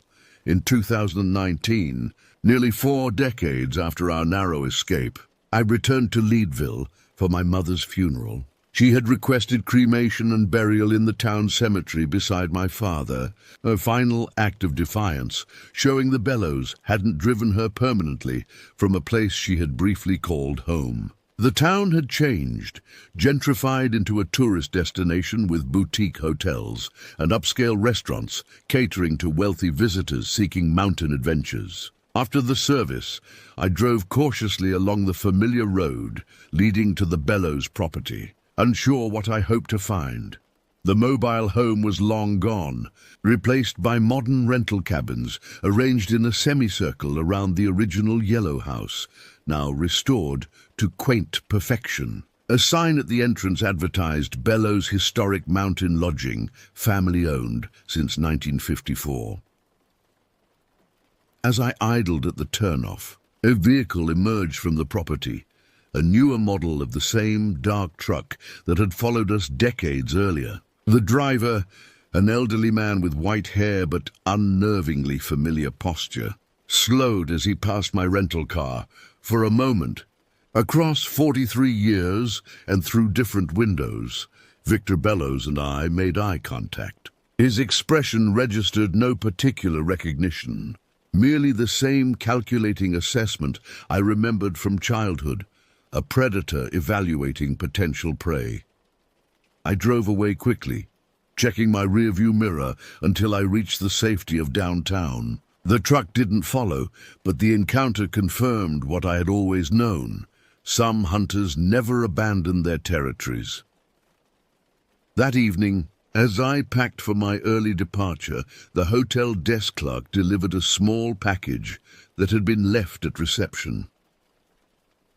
"Someone dropped this off for you," she explained cheerfully. No message.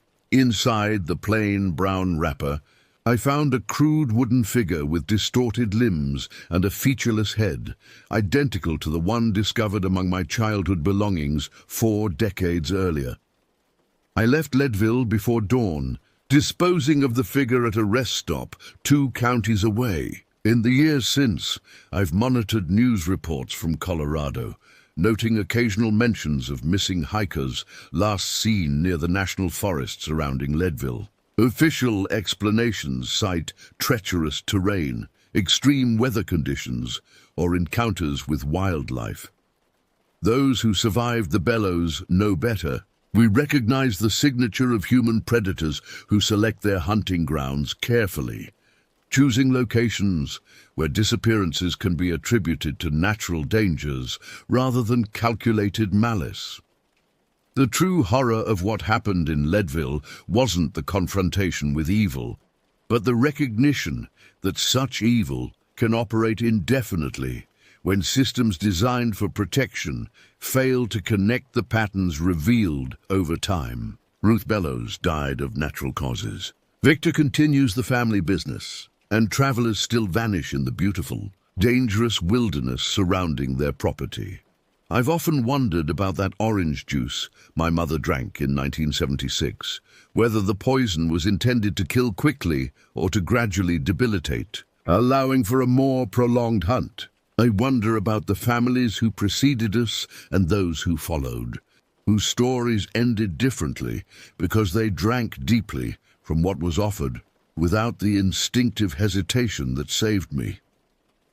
Most of all, I wonder if the faceless wooden figures represent those who disappeared, anonymous trophies of completed hunts, or if they serve as markers for prey that escaped, reminders of unfinished business in a game the Bellows family has played for generations. I keep a locked file of newspaper clippings, police reports, and correspondence with Detective Wilson, who continued investigating until her retirement in 2015.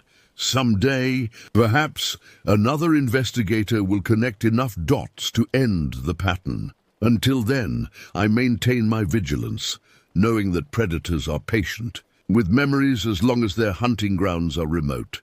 The lesson of Leadville remains. The most dangerous wilderness is not the forest itself, but the isolated human spaces where predators establish territories beyond the reach of protection. In such places, locked doors provide little security when the true threat already holds the keys.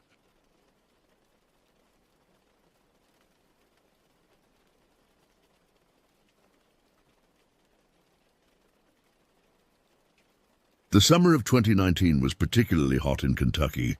I had just turned 16 and was eager to escape the confines of our small-town home, where the air conditioning struggled against the relentless heat. My 12-year-old brother Michael had been begging for weeks to go hiking in the Daniel Boone National Forest. Our parents finally relented, agreeing to take us for a day trip before school resumed in August. That morning, I woke with a strange sense of foreboding that I couldn't shake. The weather forecast predicted clear skies, but dark clouds had gathered on the horizon as we loaded our backpacks into the car. My father noticed my hesitation. "Something wrong?" he asked, keys dangling from his fingertips. "No," I replied, forcing a smile. "Just tired." The 2-hour drive to the forest entrance passed in relative silence. Michael dozed against the window, his breath fogging the glass in rhythmic patterns. Our parents discussed mundane topics in hushed tones from the front seats. I stared out at the passing landscape, watching as suburban neighborhoods gradually gave way to rolling hills and dense woodland. We arrived at the visitor center around noon. The parking lot was surprisingly empty for a Saturday in July. Only 3 other vehicles occupied spaces near the trailhead. My father consulted a map with a park ranger while my mother applied sunscreen to Michael's already freckled face. "We'll meet you kids back here at 5, my father said, handing me a trail map. "Stay on the marked paths and don't go beyond the creek bridge. Your mother and I are going to check out the historical sites near the eastern entrance." I nodded, slipping the folded map into my back pocket. "We'll be fine."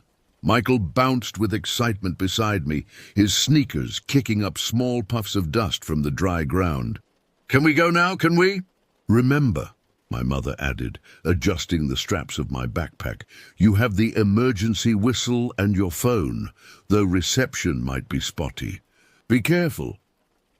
With final instructions to stay hydrated and watch out for poison ivy, our parents left us at the trailhead, their car disappearing down the winding road toward the eastern section of the park. Michael tugged at my sleeve. "Race you to the first marker."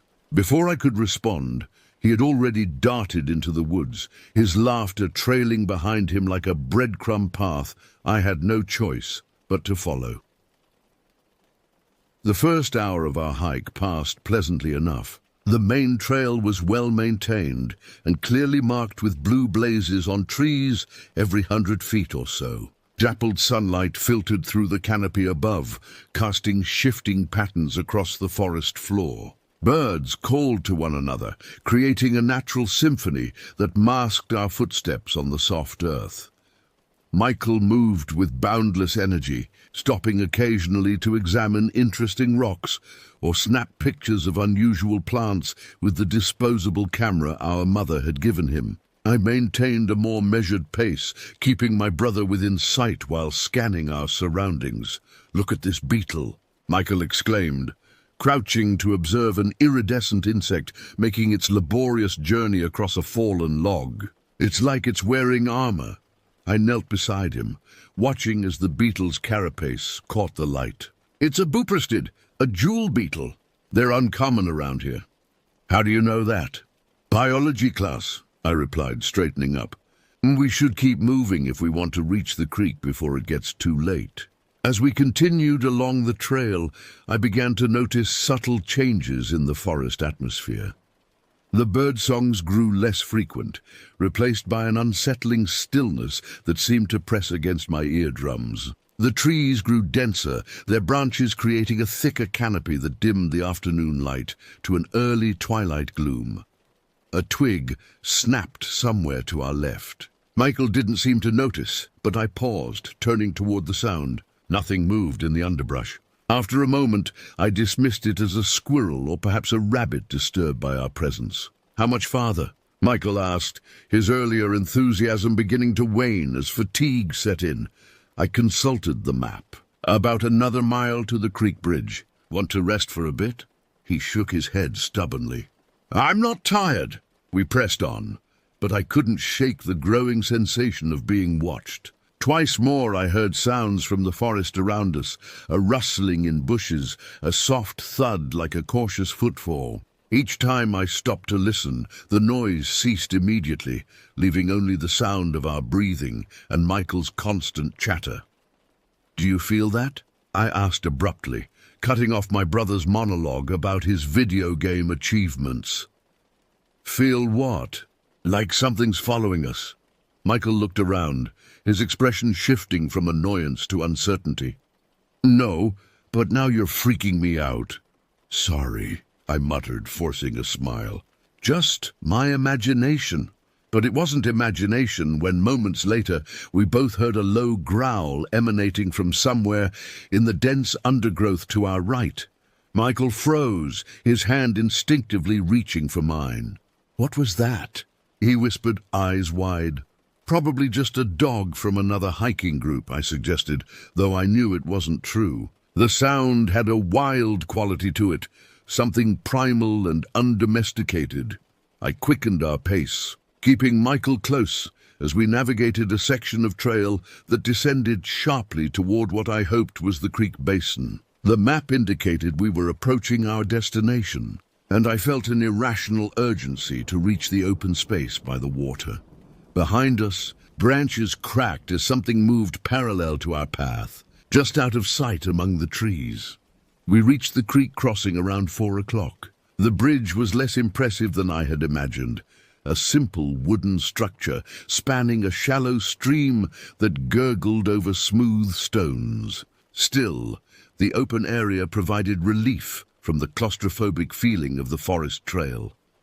Michael immediately perked up at the sight of water. Can I collect some rocks from the creek? Sure, I said, dropping my backpack on a flat boulder near the bridge. But stay where I can see you. While my brother scampered down to the water's edge, I took the opportunity to survey our surroundings. The creek cut a narrow swath through the forest, creating a natural corridor that extended in both directions as far as I could see. The opposite bank rose more steeply than our side, covered in dense bushes and younger trees that seemed to crowd the water's edge. The sunlight was taking on the golden quality of late afternoon, casting long shadows across the water. According to my watch, we had about an hour before we needed to head back to meet our parents. I sat on the boulder, stretching my legs and sipping water from my bottle, watching as Michael waded ankle-deep into the creek, searching for interesting stones. Don't go too far, I called when he ventured toward the middle of the stream. I'm not, he called back, bending to retrieve a particularly smooth pebble. This one looks like an egg. I smiled, feeling my earlier tension begin to dissolve. The forest sounds seemed normal again. The bubbling of the creek, insects buzzing, distant bird calls. Whatever had followed us on the trail appeared to have lost interest or taken another path. Michael spent the next 30 minutes collecting rocks and skipping the flatter ones across the water's surface. His throws rarely made it to the opposite bank, faltering and sinking midstream. I bet I can throw all the way across, he declared, selecting a palm-sized stone from his collection. We should probably start heading back soon, I said, checking my watch again. It's getting late. Just one more try, he insisted. Watch this. He drew his arm back and flung the stone with all his might. To both our surprise, it sailed across the creek and landed with a solid thud among the bushes on the far side. Did you see that? He shouted, jumping excitedly. I did it. I was about to congratulate him when something caught my eye, a brief flash of reflection from the undergrowth where his stone had landed. At first, I thought it might be water droplets catching the sunlight. But then I saw it again, a distinct pair of eyes gleaming in the shadow of the bushes. Michael, I said quietly, standing up from the boulder, come here, right now. Something in my voice must have conveyed the urgency I felt, because for once he didn't argue. He splashed out of the creek and moved to my side, water dripping from his sneakers. "What's wrong?" he asked, following my gaze across the water.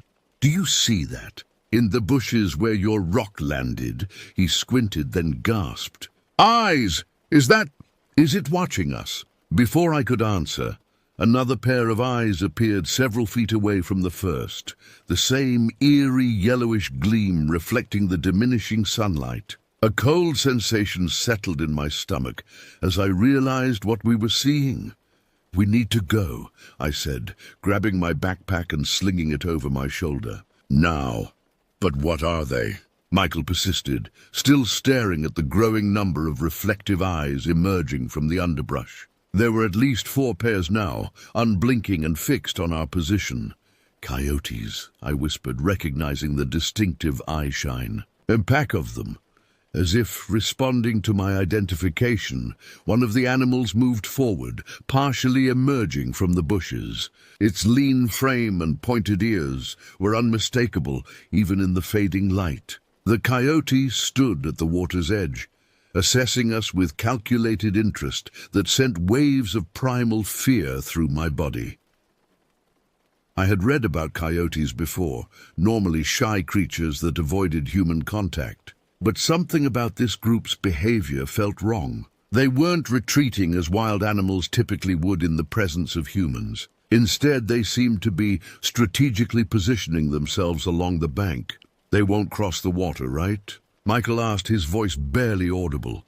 As if in direct challenge to his question, the lead coyote placed one paw into the creek, testing the current. The water was shallow enough that crossing would present no significant obstacle.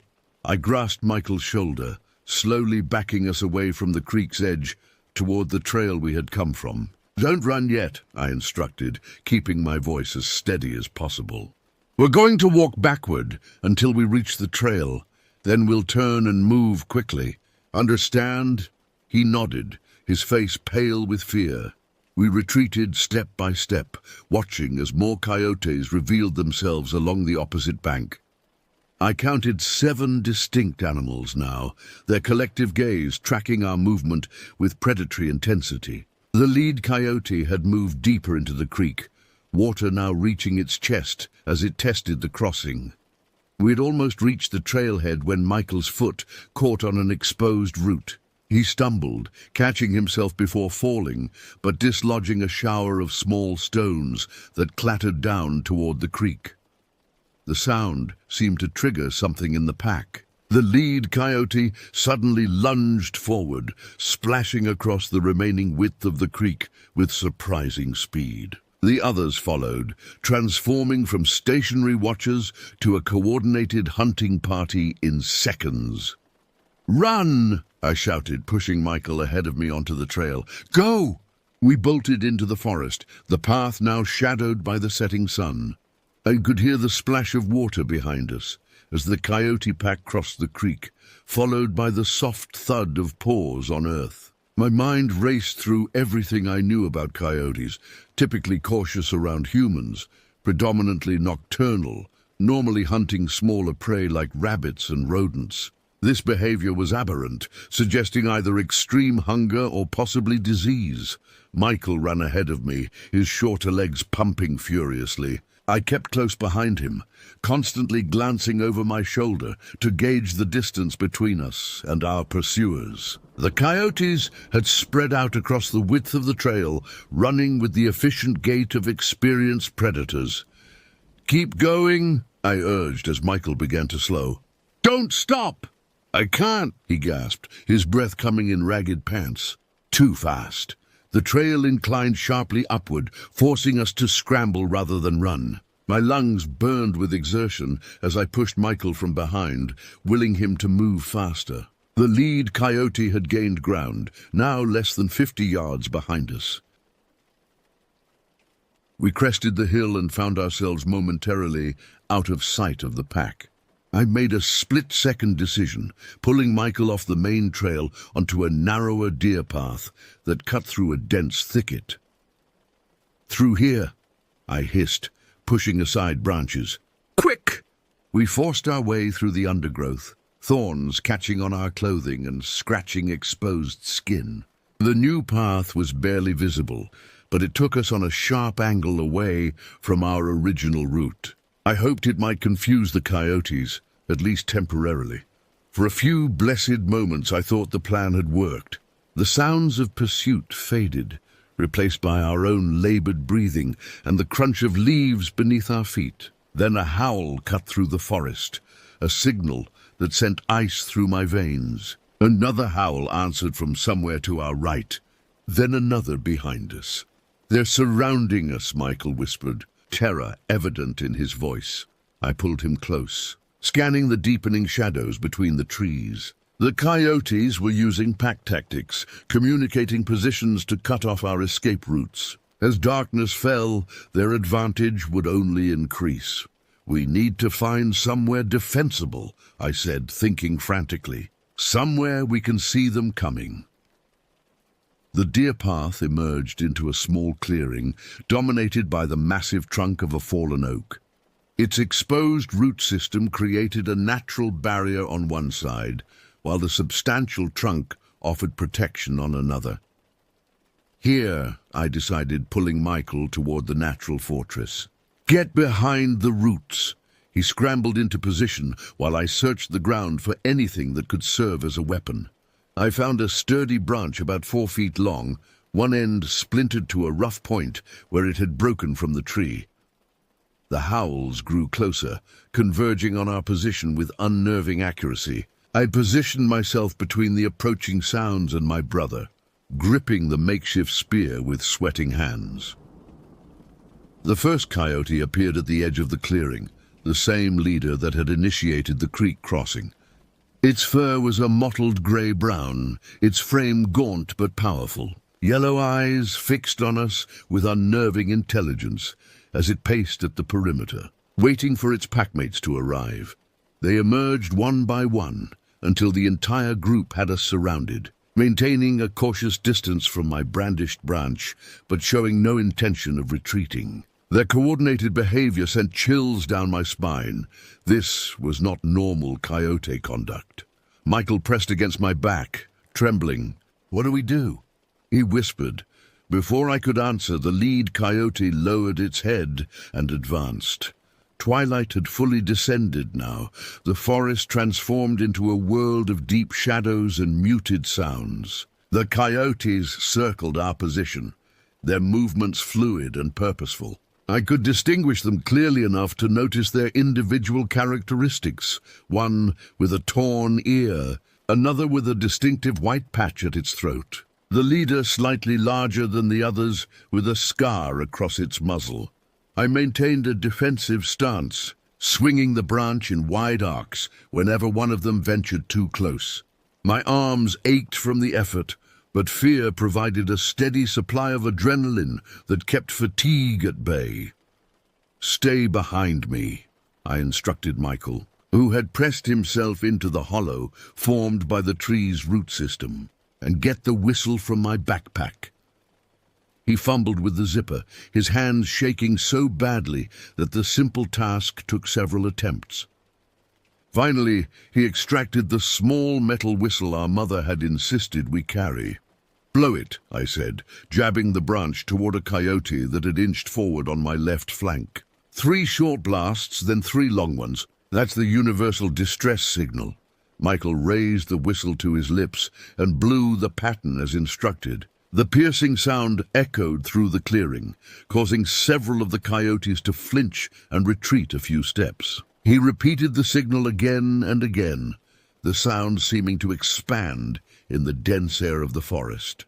I knew the chances of anyone hearing us were slim. We were at least a mile from the main trail, and most hikers would have left the park by now as darkness approached. Our parents wouldn't begin searching for at least another hour, when we failed to meet them at the designated time.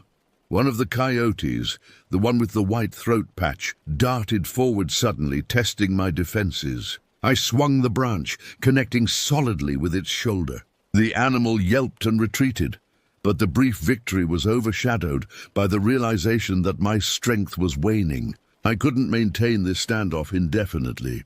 "Michael," I said, keeping my eyes on the circling predators, "I need you to climb this tree." "What?" "I can't leave you down here. You're smaller and lighter. You can get higher than I can. Once you're safe, I'll follow." He hesitated, and I risked a glance over my shoulder to meet his terrified gaze. "Please, Michael, trust me." After a moment's hesitation, he nodded and began examining the fallen oak for a climbable section. The trunk itself was too broad and smooth, but where it had split upon falling, several large branches extended upward at manageable angles. "There," I said, nodding toward the most promising root. "Can you reach that first branch?" Michael stood on tiptoe, stretching his arms. "Almost. I'm going to boost you up," I decided. "When I say now, I want you to put your foot in my hands, and I'll lift you. But the coyotes, I'll be quick. Ready?" I kept the branch extended in my left hand, maintaining a semblance of our defensive perimeter. With my right, I formed a stirrup for Michael's foot. "Now!" He stepped into my cupped hands, and I heaved upward with all my remaining strength. Michael grabbed the branch, scrambling to pull himself onto it, as I immediately returned to my defensive posture, swinging the branch in a wide arc to drive back a coyote that had seized the opportunity to advance. "I got it," Michael called from above. "I'm up." "Keep climbing," I instructed, relieved to see him scaling the tree with surprising agility. "Get as high as you safely can." With Michael temporarily secured, I began to assess my own escape options. The same route he had taken would be my best bet, but I would need to abandon my defensive position to attempt it. The moment I turned my back, the coyotes would rush in. As if sensing my dilemma, the pack leader edged closer, head low, muscles tensed for a spring. I jabbed the branch at it, but this time the animal didn't retreat. Instead, it snapped at the wood, teeth scraping loudly against the bark. "They're getting bolder," I called up to Michael, trying to keep panic from my voice. "Someone's coming." He suddenly shouted, "I can see a light through the trees." I didn't dare look away from the coyotes to confirm his sighting. "Keep blowing the whistle." Michael resumed the SOS pattern, blasting the sound through the darkening forest with renewed vigor. I continued my defensive rotations, muscles burning with fatigue, praying he wasn't seeing things in his desperation. Then I heard it, a human voice calling from somewhere in the distance. "Hello? Is someone there?" "Here!" Michael and I shouted in unison. "We're here!" The coyotes seemed to register the new development, their circling becoming more agitated. The leader made a sudden lunge toward me, forcing me to swing the branch with all my remaining strength. The wood connected with its head, producing a yelp of pain as the animal retreated. "Help!" I screamed, my voice cracking with strain. "Coyotes!" The light Michael had spotted grew stronger, bobbing between trees as someone approached at a run. The beam of a powerful flashlight cut through the gloom, momentarily blinding me as it swept across our position. "Back here!" called a deep voice, followed by the distinctive sound of multiple people crashing through the undergrowth. The coyotes hesitated, caught between their hunting instincts and their natural wariness of humans. The leader snarled, still focused on me despite the approaching rescue. A figure burst into the clearing, flashlight beam dancing wildly as he ran. Behind him came two more people, also carrying lights. "Get away from them!" the lead figure shouted, waving his arms and rushing toward the coyotes with remarkable courage. The pack scattered, melting into the darkness of the forest with reluctant growls. Just like that, the standoff was over, though I remained frozen in my defensive posture, unable to process the sudden shift from mortal danger to safety. "Are you hurt?" the man with the flashlight asked, approaching cautiously. He was middle-aged, dressed in hiking gear with a Park Service patch visible on his jacket. "Were you bitten?" I shook my head, still gripping the branch like a lifeline. My arms trembled from exertion, and my voice seemed trapped in my throat. "My brother," I finally managed to say, pointing upward with the branch. "He's in the tree." The ranger aimed his flashlight up, illuminating Michael's pale face among the branches. "Hello up there, young man," he called. "You can come down now. The coyotes are gone."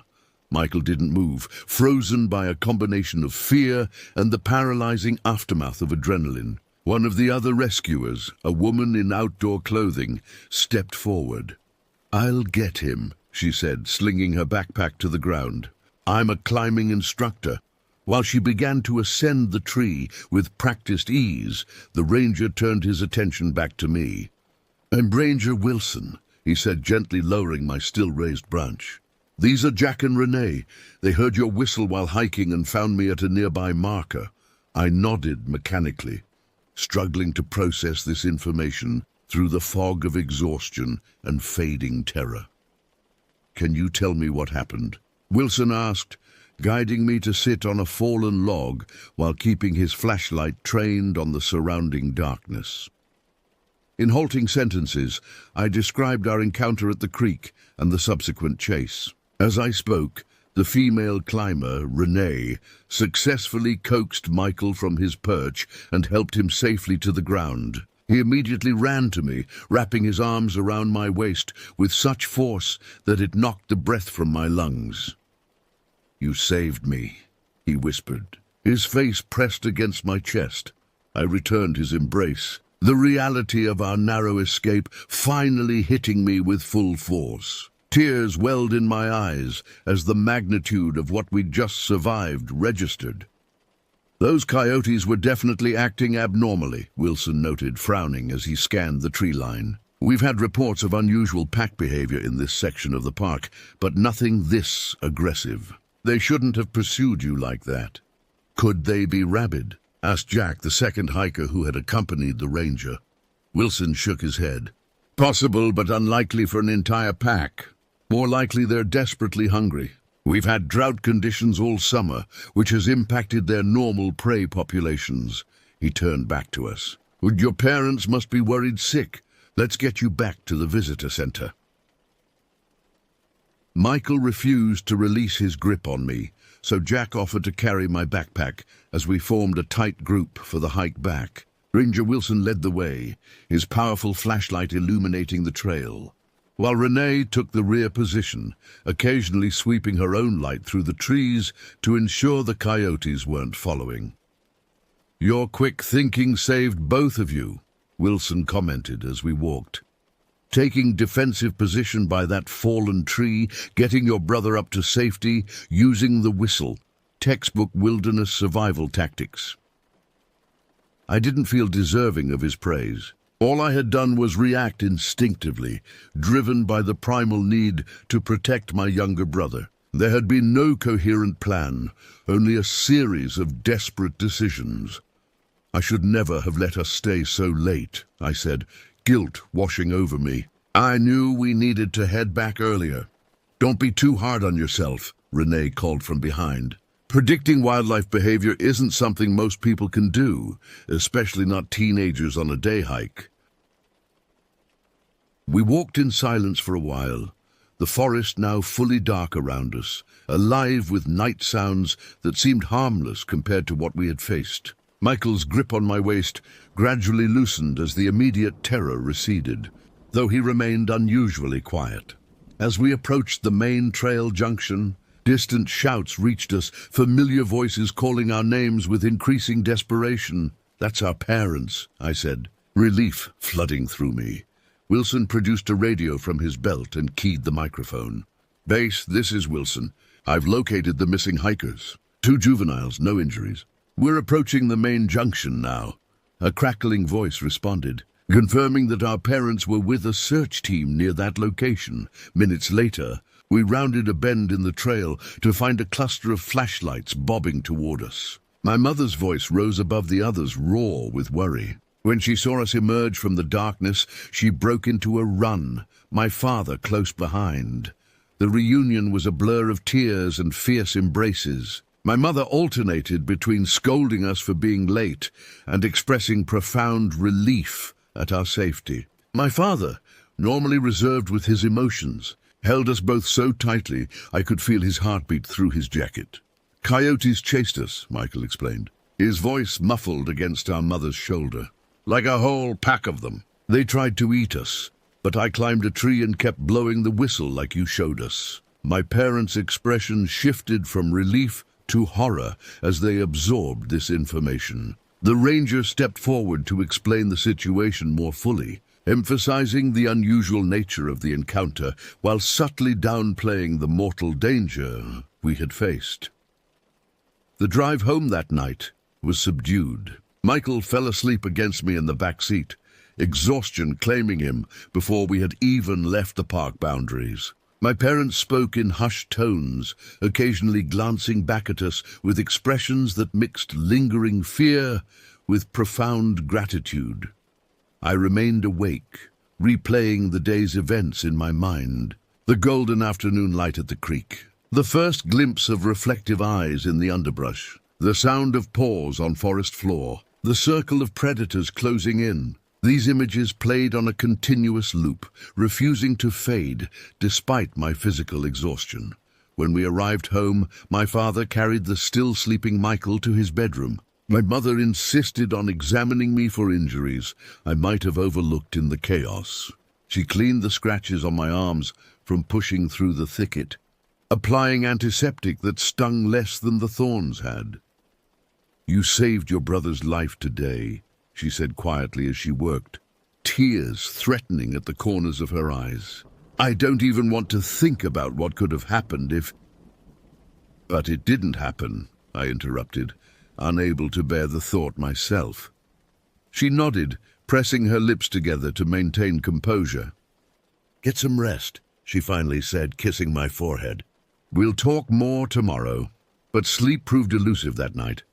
Every time I closed my eyes, I saw the lead coyote's intense gaze, felt the weight of the branch in my hands, heard Michael's terrified breathing. When exhaustion finally pulled me under near dawn, my dreams were filled with endless pursuits through darkened forests. The next morning, local news carried a brief story about our encounter. Ranger Wilson had reported the incident, prompting park officials to temporarily close that section of trail while they investigated the unusual coyote behavior. Wildlife experts were quoted speculating about possible causes: habitat disruption from recent construction, disease, changes in prey patterns due to drought. Michael developed a brief but intense fear of dogs in the weeks that followed. Even our neighbor's elderly golden retriever, previously a favorite playmate, sent him scrambling for safety behind the nearest adult. This gradually faded, though he maintained a healthy wariness around unfamiliar animals. For me, the psychological impact was more subtle. I became hypervigilant in outdoor settings, constantly scanning surroundings for potential threats. The sound of branches breaking in woods made my heart race. Night walks, once enjoyable, became exercises in controlled anxiety. Yet alongside these lingering fears, I discovered something unexpected about myself, a capacity for decisive action under extreme pressure. The memory of standing between those predators and my brother, terrified but determined, revealed a core of resilience I hadn't known I possessed. 3 months after our encounter, I returned to the Daniel Boone National Forest. I went alone, despite my parents' concerns, driven by some internal need to reclaim the peace I had once found in natural settings. I didn't venture to the same trail, choosing instead a popular route near the visitor center, well-trafficked and regularly patrolled. Standing among the autumn-painted trees, listening to the familiar forest sounds, I felt the last tendrils of persistent fear begin to loosen their grip. The wilderness had shown me its dangers, yes, but also taught me something valuable about myself and the primal bonds of family. That day in the forest had marked us, Michael and me, in ways both visible and invisible. The scratches on our skin had healed quickly, leaving no scars. The psychological imprints would take longer to fade, but they too would eventually transform, not disappearing entirely, but evolving into something else, wisdom perhaps. or respect for the untamed world that exists alongside our carefully ordered lives. As I hiked back toward the visitor center that autumn day, I spotted a lone coyote watching from a distant ridge. Our eyes met briefly across the expanse, predator and prey in momentary acknowledgement, before it turned and melted into the trees, a reminder that some boundaries, once crossed, forever change how we perceive the wilderness around us and the wilderness within.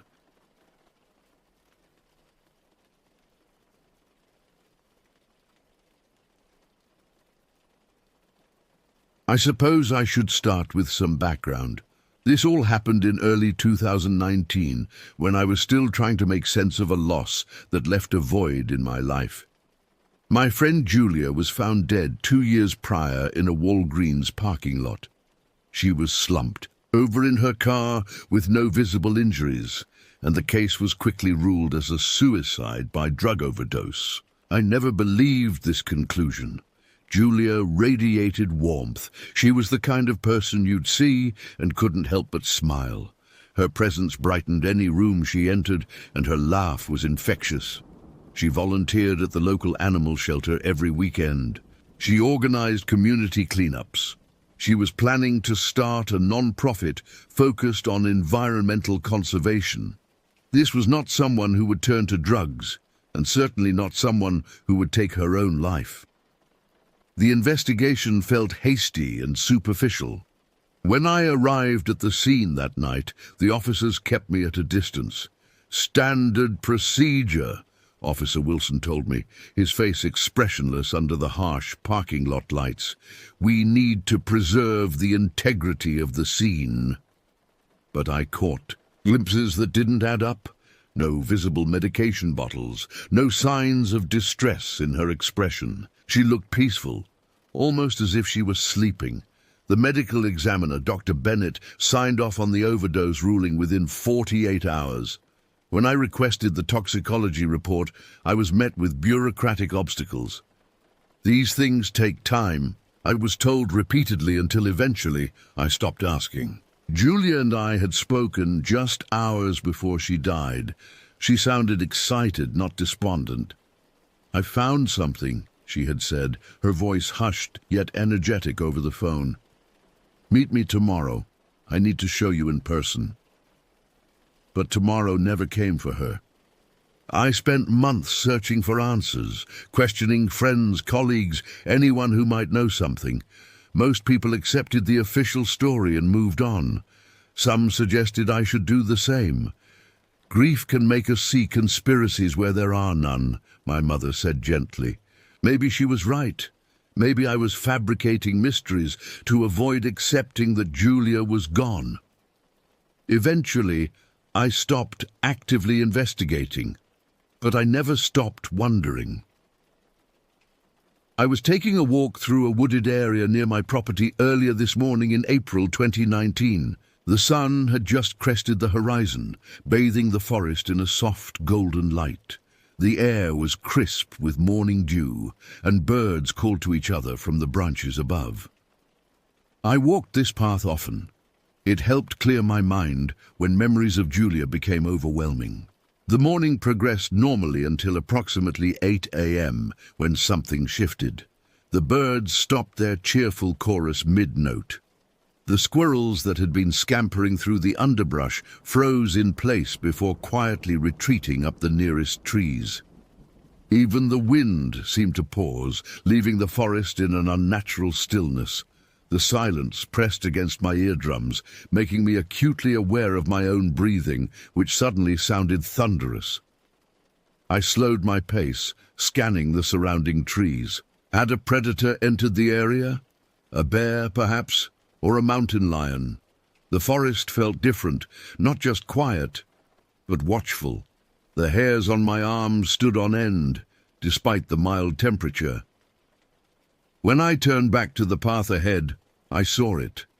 A fox, standing motionless in the middle of the trail. Its russet fur seemed unusually vivid against the browns and greens of the forest floor. It stared at me with an intensity that felt distinctly unnatural.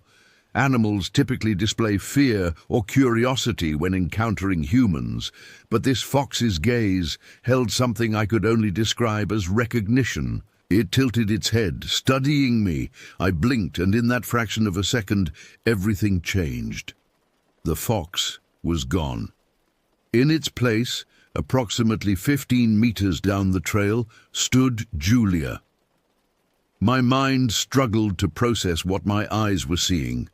Julia, unmistakably. Julia stood before me in the same outfit she had worn the last time I saw her alive. A white blouse and blue jeans, her brunette hair falling in soft waves around her shoulders. Her lips curved into the gentle smile I had missed for 2 years. "Julia," I called out, my voice breaking. My mind raced with impossible explanations. A twin sister I didn't know about? A look-alike? A hallucination born from grief? She raised her hand and waved, the gesture so achingly familiar that my doubts momentarily vanished. I broke into a run, calling her name again. She turned and darted into the dense underbrush to the right of the trail. I followed without hesitation, pushing through thorny brambles that scratched at my skin. Branches whipped against my face as I pursued her fleeting form through the trees. "Julia, wait!" I called repeatedly, but she maintained her distance, always visible but unreachable. The terrain became steeper, but I barely noticed, focused entirely on not losing sight of her. My lungs burned with exertion, and sweat dripped into my eyes, but I pressed on. Then suddenly the ground disappeared beneath my feet. I nearly pitched forward into emptiness before catching myself. I stood at the edge of a steep cliff, a 30-meter drop into a small valley below. Of Julia, there was no sign. I called her name until my voice grew hoarse, but received no response. As I stood there, trembling from adrenaline and confusion, the sounds of the forest gradually returned. Birds resuming their songs, leaves rustling in the breeze. The world righted itself, as if nothing unusual had occurred. I backed away from the cliff edge, my mind racing. What had I just experienced? Was Julia trying to communicate something?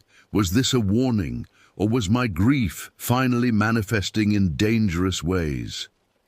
The walk back home took twice as long as normal. My legs felt leaden, and I repeatedly stopped to look over my shoulder, half expecting to see Julia or the fox watching me from between the trees. The forest had returned to normal, but I had not. When I finally reached my cabin, I collapsed into a chair at the kitchen table and placed my shaking hands flat against the worn wood. I needed to think rationally. People don't transform from animals. The dead don't return to life. There had to be a logical explanation. Exhaustion, stress, grief, all potential culprits for hallucinations. But what I had seen felt too vivid, too detailed to be a mere product of my imagination. I remembered the specific way Julia's hair had caught the light, the slight scuff mark on the left toe of her shoe, details I hadn't consciously remembered in years. I reached for my phone and hesitated.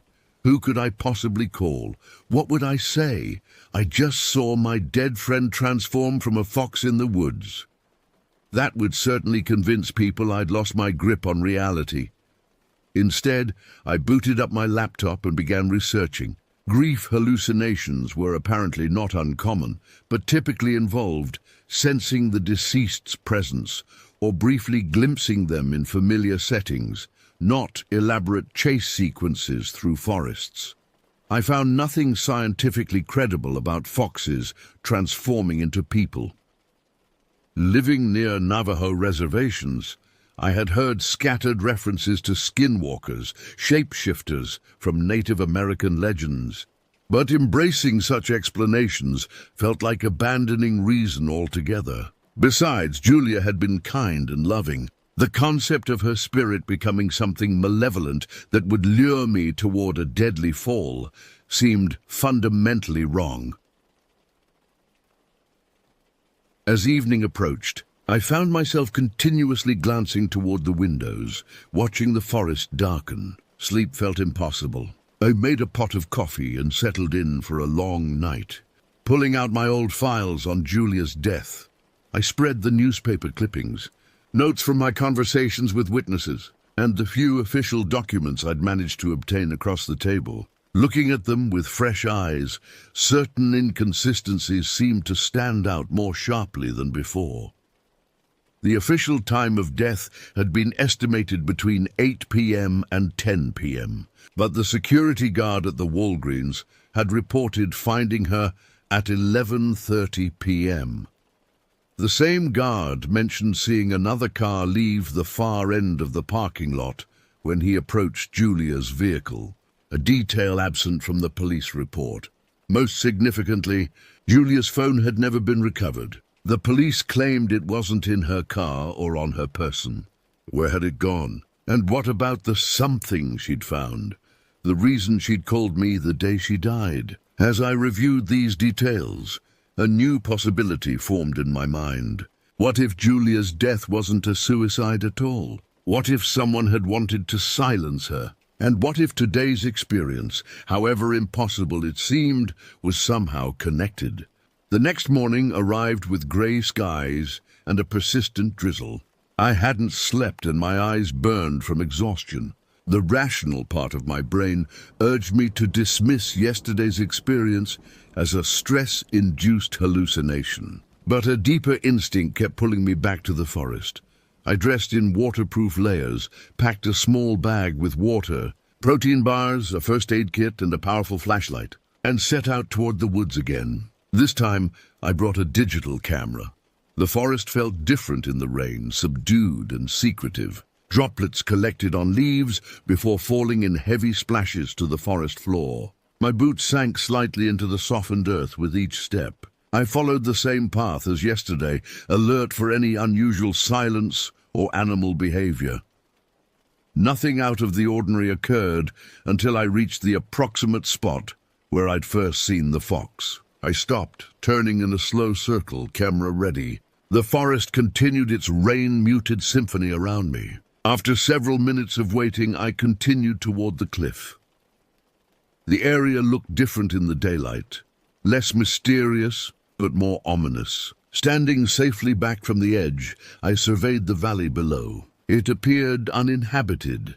No buildings, no paths, just more trees clustering around a small stream that wound through the center. Nothing to indicate why Julia, or my hallucination of her, would lead me here. As I turned to leave, something caught my eye. A splash of white against the brown earth near the cliff edge. Carefully approaching, I discovered a small, weather-beaten plastic card, partially buried in the soil. I dug it out with my fingers. It was an employee ID card for Northland Research Laboratories. The photo and name had been damaged by exposure to the elements, but the company logo remained clear. I pocketed the card, a chill running through me that had nothing to do with the rain. Northland Research Laboratories. Julia had worked there as an environmental compliance specialist for 3 years before her death. She had quit abruptly 2 months before she died, offering no explanation beyond ethical differences with management. The rain intensified as I made my way back home, thoughts churning. Was this a coincidence? Had Julia actually been here? Or had someone else from her former workplace visited this remote spot? Back at my cabin, I dried off and examined the ID card more carefully. Despite the damage, I could make out portions of the name, Bert Kinn.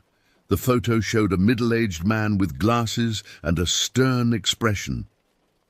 I opened my laptop and searched for Northland Research Laboratories. Their website described them as a leader in agricultural biotechnology and environmental solutions. Nothing immediately suspicious, but Julia's ethical differences and subsequent death now felt potentially connected. The company's About Us page listed their executive team. The director of research was identified as Robert Kincaid, PhD. I found his photo, the same man from the weathered ID card. I spent the next several hours researching Northland and Robert Kincaid. The company had received several EPA citations for improper chemical disposal 5 years ago, but had apparently cleaned up its act since then. Kincaid had published extensively on agricultural pest control methods, focusing on developing chemicals that targeted specific insect species without harming beneficial ones. What caught my attention was a small news item from 3 months before Julia's death. Northland had purchased 500 acres of land in the county for advanced field testing. The rough location described matched the valley below the cliff. As night fell, the rational explanation I'd been seeking began to take shape, but it provided little comfort. If Julia had discovered something concerning about Northland's research or their use of that valley, and if she had evidence on her phone. The sound of tires on gravel interrupted my thoughts. Headlights swept across my living room wall as a vehicle pulled up outside my cabin. I wasn't expecting visitors, especially not at this hour and in this remote location. Moving to the window, I peered through a gap in the curtains. A dark SUV with tinted windows had parked in my driveway. 2 men in dark raincoats emerged, their faces obscured in the darkness. My heart hammered against my ribs as I watched the men approach my front door. They moved with purpose, their postures suggesting authority, or at least confidence. I quickly turned off the lights in the living room and retreated to the kitchen, grabbing my phone. The sharp knock when it came still made me jump. I remained silent, debating my options. My cabin was isolated. The nearest neighbor was over a mile away. Calling the police would mean a minimum 20-minute wait for response. "We know you're home," a voice called through the door. "We just want to talk." I remained silent, my back pressed against the kitchen wall. "It's about Julia Monroe," the voice continued. "And what you found today, that decided it." I couldn't call the police, not yet. These men knew about Julia, and possibly about the ID card. I needed information more than I needed protection. "I'm armed," I lied, approaching the door. "Identify yourselves. My name is Michael Wayland," the voice replied. "This is my colleague, Vincent Morris. We're from Northland Research Laboratories Security Division. We're not armed, and we're not here to threaten you." I opened the door a few inches, keeping the chain engaged. 2 men stood on my porch, one tall and lean with graying hair, the other younger with a build that suggested regular gym visits. "How did you know I found something today?" I asked. The older man, Michael, exchanged a glance with his colleague. "We have security cameras throughout the valley. It's private property. We saw you at the cliff and noticed you picked something up. That doesn't explain how you found my address. Your property borders company land. We have records of all adjacent landowners." His explanation was smooth, rehearsed. "What do you want?" "May we come in?" "The rain is getting worse." I hesitated, then closed the door, unhooked the chain, and reopened it. "Make it quick." They entered, removing their wet coats and hanging them by the door. Their clothes underneath were business casual, nothing indicating they were official security. "We believe you found an ID card belonging to Dr. Kincaid," Michael said, taking a seat at my kitchen table without waiting for an invitation. "It's company property, and we'd like it returned." "Why was it at the edge of a cliff on your private property?" I countered. "Dr. Kincaid frequently hikes through the area while inspecting our field research," Vincent replied. "He must have dropped it during one of his inspections. And the cameras that spotted me, they were installed when? Before or after Julia died?" The atmosphere in the room shifted perceptibly. Michael's expression hardened. "I'm not sure what you're implying, but Julia Monroe's death was thoroughly investigated and ruled a suicide. It had nothing to do with Northland." "Then you won't mind if I keep asking questions," I said, pulling out the chair opposite him and sitting down. "Julia called me the day she died. She said she'd found something she needed to show me. Her phone was never recovered. People in distress often make cryptic statements, Michael said, his tone softening to something almost patronizing.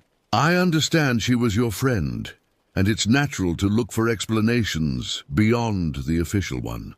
But sometimes, tragically, people hide their suffering well.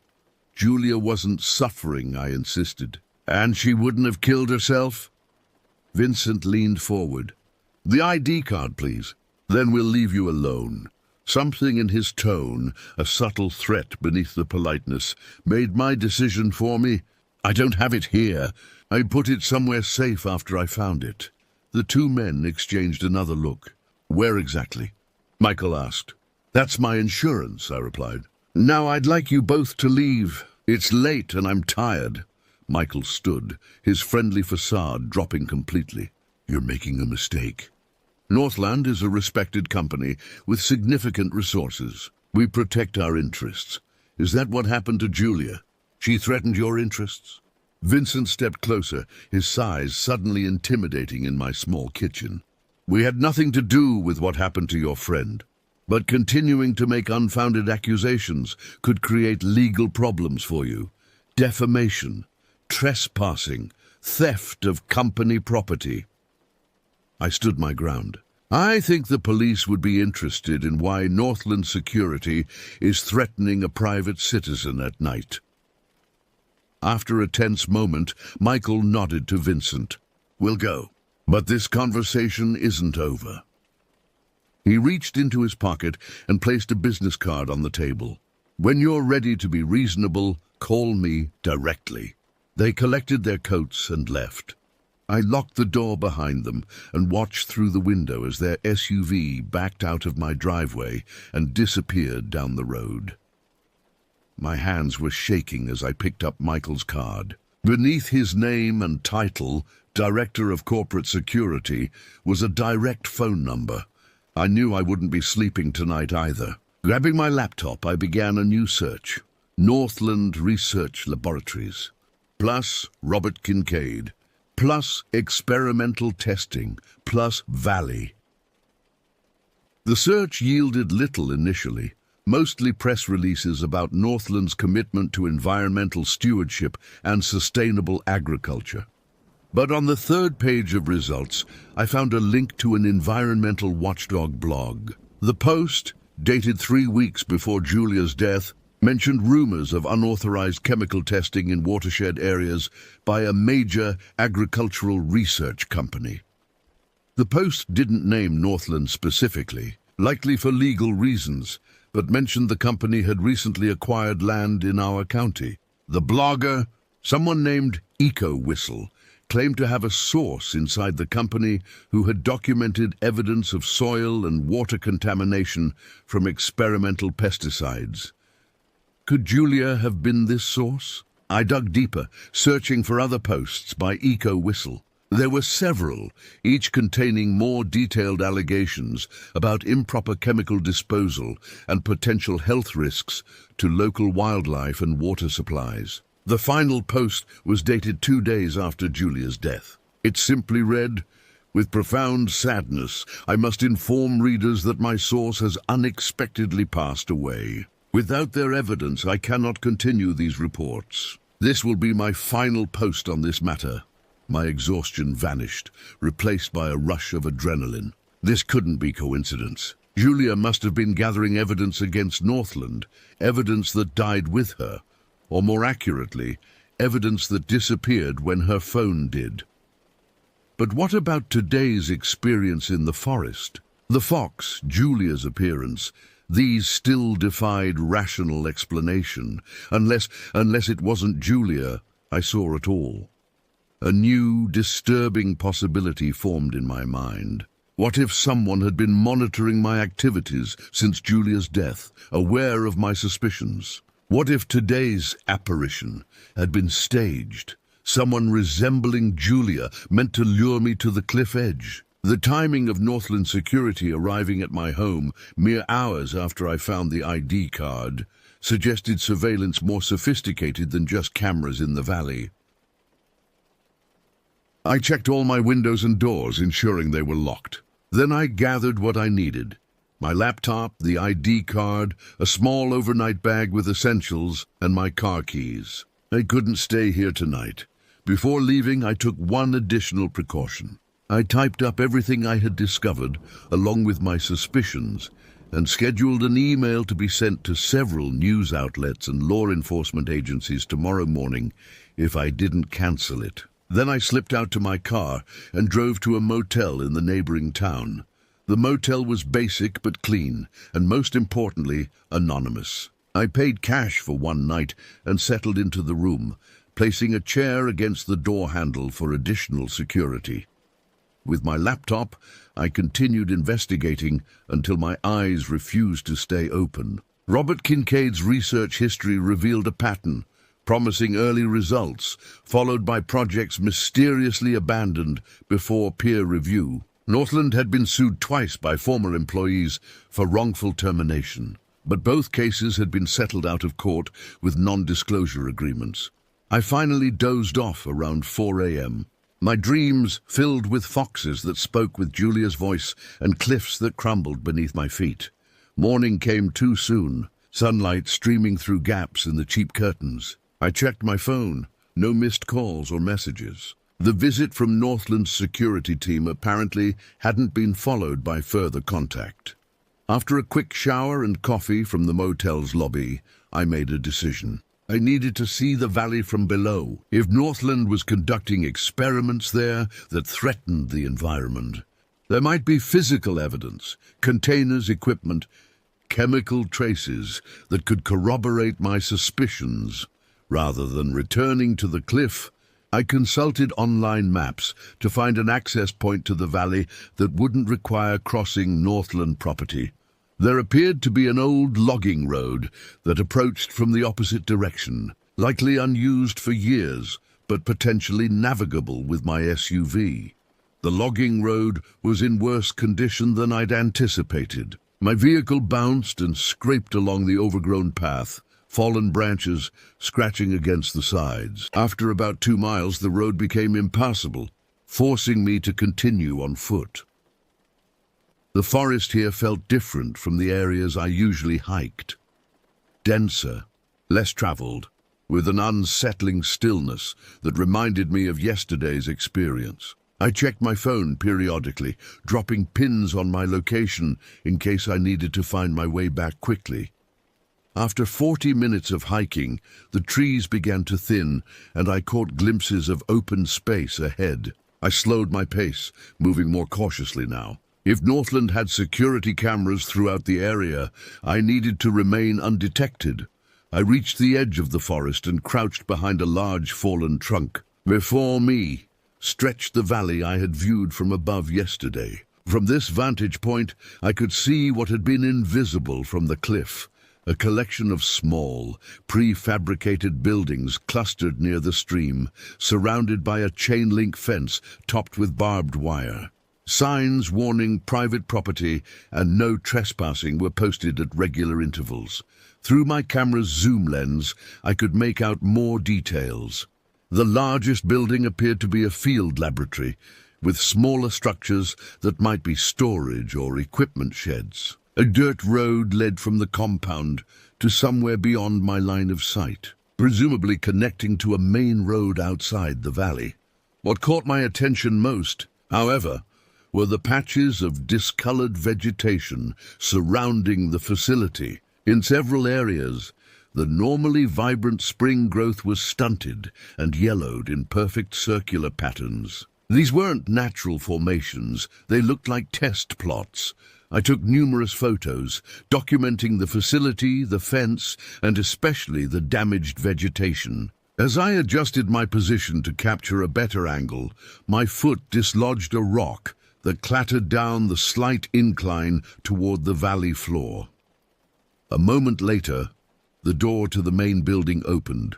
A figure emerged, a man in a white lab coat. Even from this distance, I recognized him from his photo, Robert Kincaid.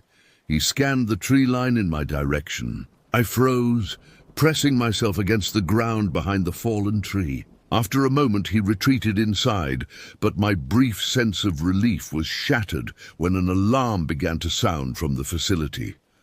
I didn't wait to see what would happen next.